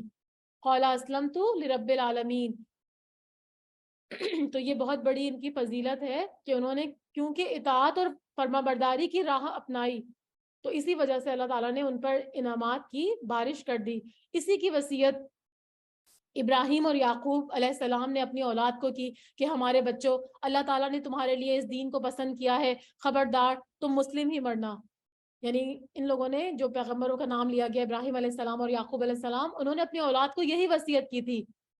یعنی یہودیت کوئی مذہب نہیں ہے، نصرانیت کوئی مذہب نہیں ہے، ان کو اسلام پر ہی قائم رہنے کی وصیت کی، ایک اللہ کو ماننے کی وصیت کی، کیونکہ وہ ان کے آباء و اجداد کا مذہب تھا. ابراہیم علیہ السلام کو تو سبھی مانتے ہیں نا. تو ابراہیم علیہ السلام تو حنیف تھے، یکسو تھے. انہوں نے تو کبھی یہ نہیں کہا کہ اللہ تعالیٰ کے ساتھ نعوذ باللہ کوئی اولاد ہے یا اللہ کا کوئی بیٹا ہے. تو انہوں نے تو کہا تھا کہ تم مسلمان ہی مرنا، یعنی ایک اللہ کی اطاعت کرتے ہوئے ہی مرنا. اللہ کے نزدیک جو اصل دین ہے وہ دین اسلام ہی ہے. سورہ آل عمران میں ہم پڑھیں گے ان الدین عند اللہ الاسلام. ٹھیک ہے، بے شک اللہ کے نزدیک دین جو ہے وہ اسلام ہی ہے. تو پھر مزید فرمایا جا رہا ہے کیا حضرت یعقوب کے انتقال کے وقت تم موجود تھے جب انہوں نے اپنی اولاد کو کہا کہ میرے بعد تم کسی کی عبادت کرو گے؟ تو سب نے جواب کس کی عبادت کرو گے؟ تو انہوں نے جواب دیا کہ آپ کے معبود کی، اور آپ کے آباء و اجداد ابراہیم علیہ السلام کی، اسماعیل علیہ السلام اور اسحاق علیہ السلام کے معبود کی، جو معبود ایک ہی ہے اور ہم اسی کے فرما بردار ہیں۔ یعنی ان کی اولاد نے تو یہ وعدہ لیا تھا نا، تو پھر تم کیسے جو ہے وہ اللہ کے ساتھ شریک ٹھہرانے لگے؟ تم تو اپنے آپ کو ابراہیم علیہ السلام کے دین پہ کہتے ہو، تو ابراہیم علیہ السلام کا دین تو یہ تھا کہ وہ تھے کیا کہتے ہیں، حنیف تھے، یکسو تھے۔ تلک امت قد خلت لہا ما کسبت ولکم ما کسبتم ولا تسألون عما کانوا یعملون۔ یہ جماعت تو گزر چکی، جو انہوں نے کیا وہ ان کے لیے ہے، اور جو تم کرو گے وہ تمہارے لیے ہے، ان کے اعمال کے بارے میں تم سے نہیں پوچھا جائے گا۔ یعنی یہود کو یہ کہا جا رہا ہے کہ تمہارے آباء و اجداد میں اگر کوئی انبیاء اور صالحین گزریں گے تو ان کی نسبت تمہیں کوئی فائدہ نہیں ہوگا، ان کی نسبت کا تمہیں کوئی فائدہ نہیں ہوگا، یعنی وہ تمہیں نہیں چھڑا سکیں گے اگر تم نے غلط کام کیے۔ جو وہ کریں گے اس کا صلہ ان کو ملے گا، اور جو تم کرو گے اس کا صلہ تم کو ملے گا۔ تو اسلاف کی نیکیوں پر اگر ہم اعتماد کریں کہ جی ہمارے بزرگ بہت نیک تھے اور وہ ہم کو اللہ سے چھڑا لیں گے، بچا لیں گے، تو یہ غلط ہے۔ اصل چیز ایمان اور عمل صالح ہے، جو کہ پچھلے صالحین کا بھی سرمایہ تھا، اور قیامت تک آنے والے انسانوں کی نجات کا واحد ذریعہ بھی یہی ہے۔ تو اگر ہم اللہ کی عذاب سے بچنا چاہتے ہیں، یا یہودی اگر بچنا چاہتے ہیں، تو پھر ان کو کیا کرنا پڑے گا کہ اپنے جو ہے وہ عمل صالح کرنے ہوں گے اور اسلام کو اپنانا ہوگا۔ تو فرمایا کہ وہ جماعت تو گزر چکی، جو انہوں نے کیا ان کے اعمال ان کے لیے ہیں اور تمہارے اعمال تمہارے لیے ہیں، ان کے اعمال کے بارے میں تم نہیں پوچھے جاؤ گے۔ یہ کہتے ہیں کہ یہود اور نصارہ بن جاؤ تو تم ہدایت پالو گے، تم کہو بلکہ صحیح راہ ملت ابراہیمی والے ہیں، اور ابراہیم خالص اللہ کے پرستار تھے اور وہ مشرک نہ تھے۔ یہودی مسلمانوں کو یہودیت کی اور عیسائی عیسائیت کی دعوت دیتے اور کہتے تھے کہ ہدایت اسی میں ہے۔ اللہ تعالیٰ کیا فرما رہے ہیں اس کے بالکل برعکس، کہ ہدایت تو ملت ابراہیم کی پیروی میں ہے، جو کہ حنیف تھے، یعنی ایک الہ کو ماننے والے تھے، سب سے کٹ کر صرف اس کی عبادت کرنے والے تھے، اور وہ مشرک نہیں تھے۔ تو یہودیت اور عیسائیت میں تو دونوں میں شرک کی آمیزش ہے نا، تو وہ تو پھر صحیح مذہب نہیں ہوئے۔ اگر وہ ابراہیم علیہ السلام کو مانتے تو پھر ان کو بھی توحید پر ہونا چاہیے، تب پھر مسلمان ان کو فالو کریں گے، لیکن ابھی تو وہ ان کو فالو نہیں کر سکتے۔ قولوا آمنا باللہ وما انزل الینا وما انزل الی ابراہیم واسماعیل واسحاق ویعقوب والاسباط وما اوتی موسیٰ وعیسیٰ وما اوتی نبیون من ربہم لا نفرق بین احد منہم ونحن لہ مسلمون۔ اے مسلمانوں تم سب کہو کہ ہم اللہ پر ایمان لائے اور اس چیز پر جو اللہ کی طرف اتاری گئی، اور جو چیز ابراہیم، اسماعیل، اسحاق، یعقوب علیہم السلام اور ان کی اولاد پر اتاری گئی، اور جو کچھ اللہ کی جانب سے موسیٰ اور عیسیٰ علیہم السلام اور دوسرے انبیاء علیہ السلام پر اتاری گئی، ان میں سے کسی کے درمیان ہم فرق نہیں کرتے، اور ہم اللہ کے فرما بردار ہیں۔ اور اگر تم جیسا ایمان لائیں اور اگر وہ تم جیسے ایمان لائیں تو ہدایت پائیں گے، اور اگر وہ منہ موڑ لیں تو وہ سریع الاختلاف ہے، اور اللہ تعالیٰ ان سے عنقریب آپ کی کفایت کرے گا، اور وہ خوب سننے والا اور خوب جاننے والا ہے۔ یعنی صحابہ کرام جو تھے وہ بھی اگر اسی طریقے پر ایمان لائے، یعنی جس طریقے پر نبی اکرم صلی اللہ علیہ وسلم تھے، تو ان کی مثال دیتے ہوئے کہا جا رہا ہے کہ وہ اسی طرح ایمان لائے۔ تو اگر اے صحابہ اگر تم بھی ایمان لائے تو یقیناً ہدایت یافتہ ہو جاؤ گے، اور اگر یہ یہود اور نصارہ جو ہے وہ صحابیوں کی طرح ایمان لائیں گے تو پھر جو ہے وہ بھی جو ہے وہ انہی میں سے ہو جائیں گے، ٹھیک ہے، یعنی ان انبیاء کے جو فرمانبردار ہو جائیں گے، تو پھر وہ بھی ویسے ہی ہو جائیں گے، وہ بھی ہدایت پر آ جائیں گے۔ اور جو اگر منہ موڑ لے، یعنی اگر ضد اور اختلاف میں وہ منہ موڑ لیں گے، تو آپ کو پریشان ہونے کی یا گھبرانے کی ضرورت نہیں ہے، ان کی سازشیں آپ کا کچھ بھی نہیں بگاڑ سکتی۔ اللہ تعالیٰ خوب سننے والا ہے اور خوب جاننے والا ہے۔ صبغۃ اللہ ومن احسن من اللہ صبغہ ونحن لہ عابدون۔ اللہ کا رنگ اختیار کرو، اور اللہ تعالیٰ سے اچھا رنگ کس کا ہوگا، ہم تو اسی کی عبادت کرنے والے ہیں۔ عیسائی جو تھے وہ ایک یلو کلر کا جو پانی ہوتا ہے نا، وہ ہر عیسائی بچے کو جو ہے وہ جب وہ پیدا ہوتا ہے تو اس کے اوپر وہ ڈالتے ہیں تاکہ وہ عیسائی بن جائے نا، تو بپتسمہ آپ کو پتہ ہے نا، تو وہ ان کی وہ رسم ہوتی ہے، تو وہ ان کے نزدیک بہت ضروری ہوتا ہے، اس کے بغیر وہ کسی کو پاک تصور نہیں کرتے۔ تو اللہ تعالیٰ یہاں پر ان کی تردید فرما رہے ہیں، اور فرما رہے ہیں کہ اصل رنگ تو اللہ کا رنگ ہے، یعنی صبغۃ اللہ کا مطلب ہے اصل رنگ اللہ کا رنگ ہے، یعنی اس سے بہتر کوئی رنگ نہیں ہے، اور اللہ کے رنگ سے مراد کیا ہے، دین فطرت یعنی دین اسلام ہے۔ جس کی طرف ہر بچہ جو ہے وہ اسی مذہب پر پیدا ہوتا ہے. بعد میں اس کے ماں باپ اس کو یہودی نصارہ یا مشرک بنا لیتے ہیں, لیکن ہر بچہ جو ہے وہ دین فطرت اور دین اسلام پر ہی پیدا ہوتا ہے, جس کی طرف ہر نبی اپنے اپنے دور میں اپنی اپنی امتوں کو دعوت دیتے ہیں. اور وہ دعوت کیا ہے؟ وہ دعوت توحید ہے. تو یہاں پر وہی کہا جا رہا ہے کہ اصل رنگ تو اللہ کا رنگ ہے, یعنی دین اسلام, اس کو اختیار کرو. تم کہاں یہ دوسرے چکروں میں پڑ گئے ہو؟ آپ صلی اللہ علیہ وسلم کہہ دیجئے, کیا تم ہم سے اللہ کے بارے میں جھگڑتے ہو جو ہمارا اور تمہارا رب ہے, اور ہمارے لیے ہمارے اعمال ہیں اور تمہارے لیے تمہارے اعمال ہیں, ہم تو اسی کے لیے مخلص ہیں. ام تقولون ان ابراہیم و اسماعیل و اسحاق و یعقوب والاسباط کانوا ھودا و نصارا, کیا تم کہتے ہو کہ ابراہیم اور اسماعیل اور اسحاق اور یعقوب علیہ السلام اور ان کی اولاد یہودی یا نصارہ تھے؟ کہہ دو, کیا تم زیادہ جانتے ہو یا اللہ تعالیٰ؟ اللہ کے پاس شہادت چھپانے والے سے ظالم اور کون ہے, اور اللہ تمہارے کاموں سے غافل نہیں ہے. یعنی یہاں پر جو ہے تم کہتے ہو کہ یہ انبیاء اور ان کی اولاد یہود اور عیسائی تھی, جبکہ اللہ تعالیٰ اس کی نفی فرما رہے ہیں. تو اب تم بتاؤ کہ تمہیں زیادہ علم ہے یا اللہ تعالیٰ کو زیادہ علم ہے, اور کون ظالم ہے جو شہادت کو چھپائے گا؟ تو اللہ تعالیٰ فرما رہے ہیں کہ اللہ تعالیٰ تمہاری باتوں سے غافل نہیں ہے. تمہاری کتابوں میں جو ہے وہ حضرت صلی اللہ علیہ وسلم کی نشانیاں موجود تھیں, لیکن تم ان شہادتوں کو چھپا کر ایک بڑے ظلم کا ارتکاب کر رہے ہو جو اللہ تعالیٰ سے چھپا ہوا نہیں ہے. تلک امت قد خلت لہا ما کسبت ولکم ما کسبتم ولا تسألون عما کانوا یعملون, یہ امت ہے جو گزر چکی, جو انہوں نے کیا ان کے لیے ہے, اور جو تم نے کیا وہ تمہارے لیے ہے, اور تم ان کے اعمال کے بارے میں سوال نہیں کیے جاؤ گے. یعنی یہاں پر دوبارہ سے کسب اور عمل کی اہمیت بتائی جا رہی ہے کہ یہ نہیں ہوگا کہ تم جو ہے وہ اسلاف کی نیکیوں سے فائدہ اٹھا لو اور ان کے گناہوں پر تمہاری پکڑ ہو, ایسا نہیں ہوگا. اللہ تعالیٰ انصاف کرنے والے ہیں, ان کے جو عمل تھے اس کی بابت تم سے سوال نہیں ہوگا, اور تمہارے عمل کی بابت تم سے سوال نہیں کیا جائے گا. سورہ فاتر میں آتا ہے وَلَا تَزِرُ وَازِرَةٌ وِزْرَ أُخْرَىٰ, کہ کوئی کسی کا بوجھ نہیں اٹھائے گا, کوئی بوجھ اٹھانے والا دوسرے کا بوجھ نہیں اٹھائے گا. اور ایک اور جگہ آتا ہے وَأَن لَيْسَ لِلْإِنسَانِ إِلَّا مَا سَعَىٰ, سورہ نجم, کوئی انسان کے لیے وہی کچھ ہے جس کی اس نے کوشش کی ہوگی. صدق اللہ العلی العظیم.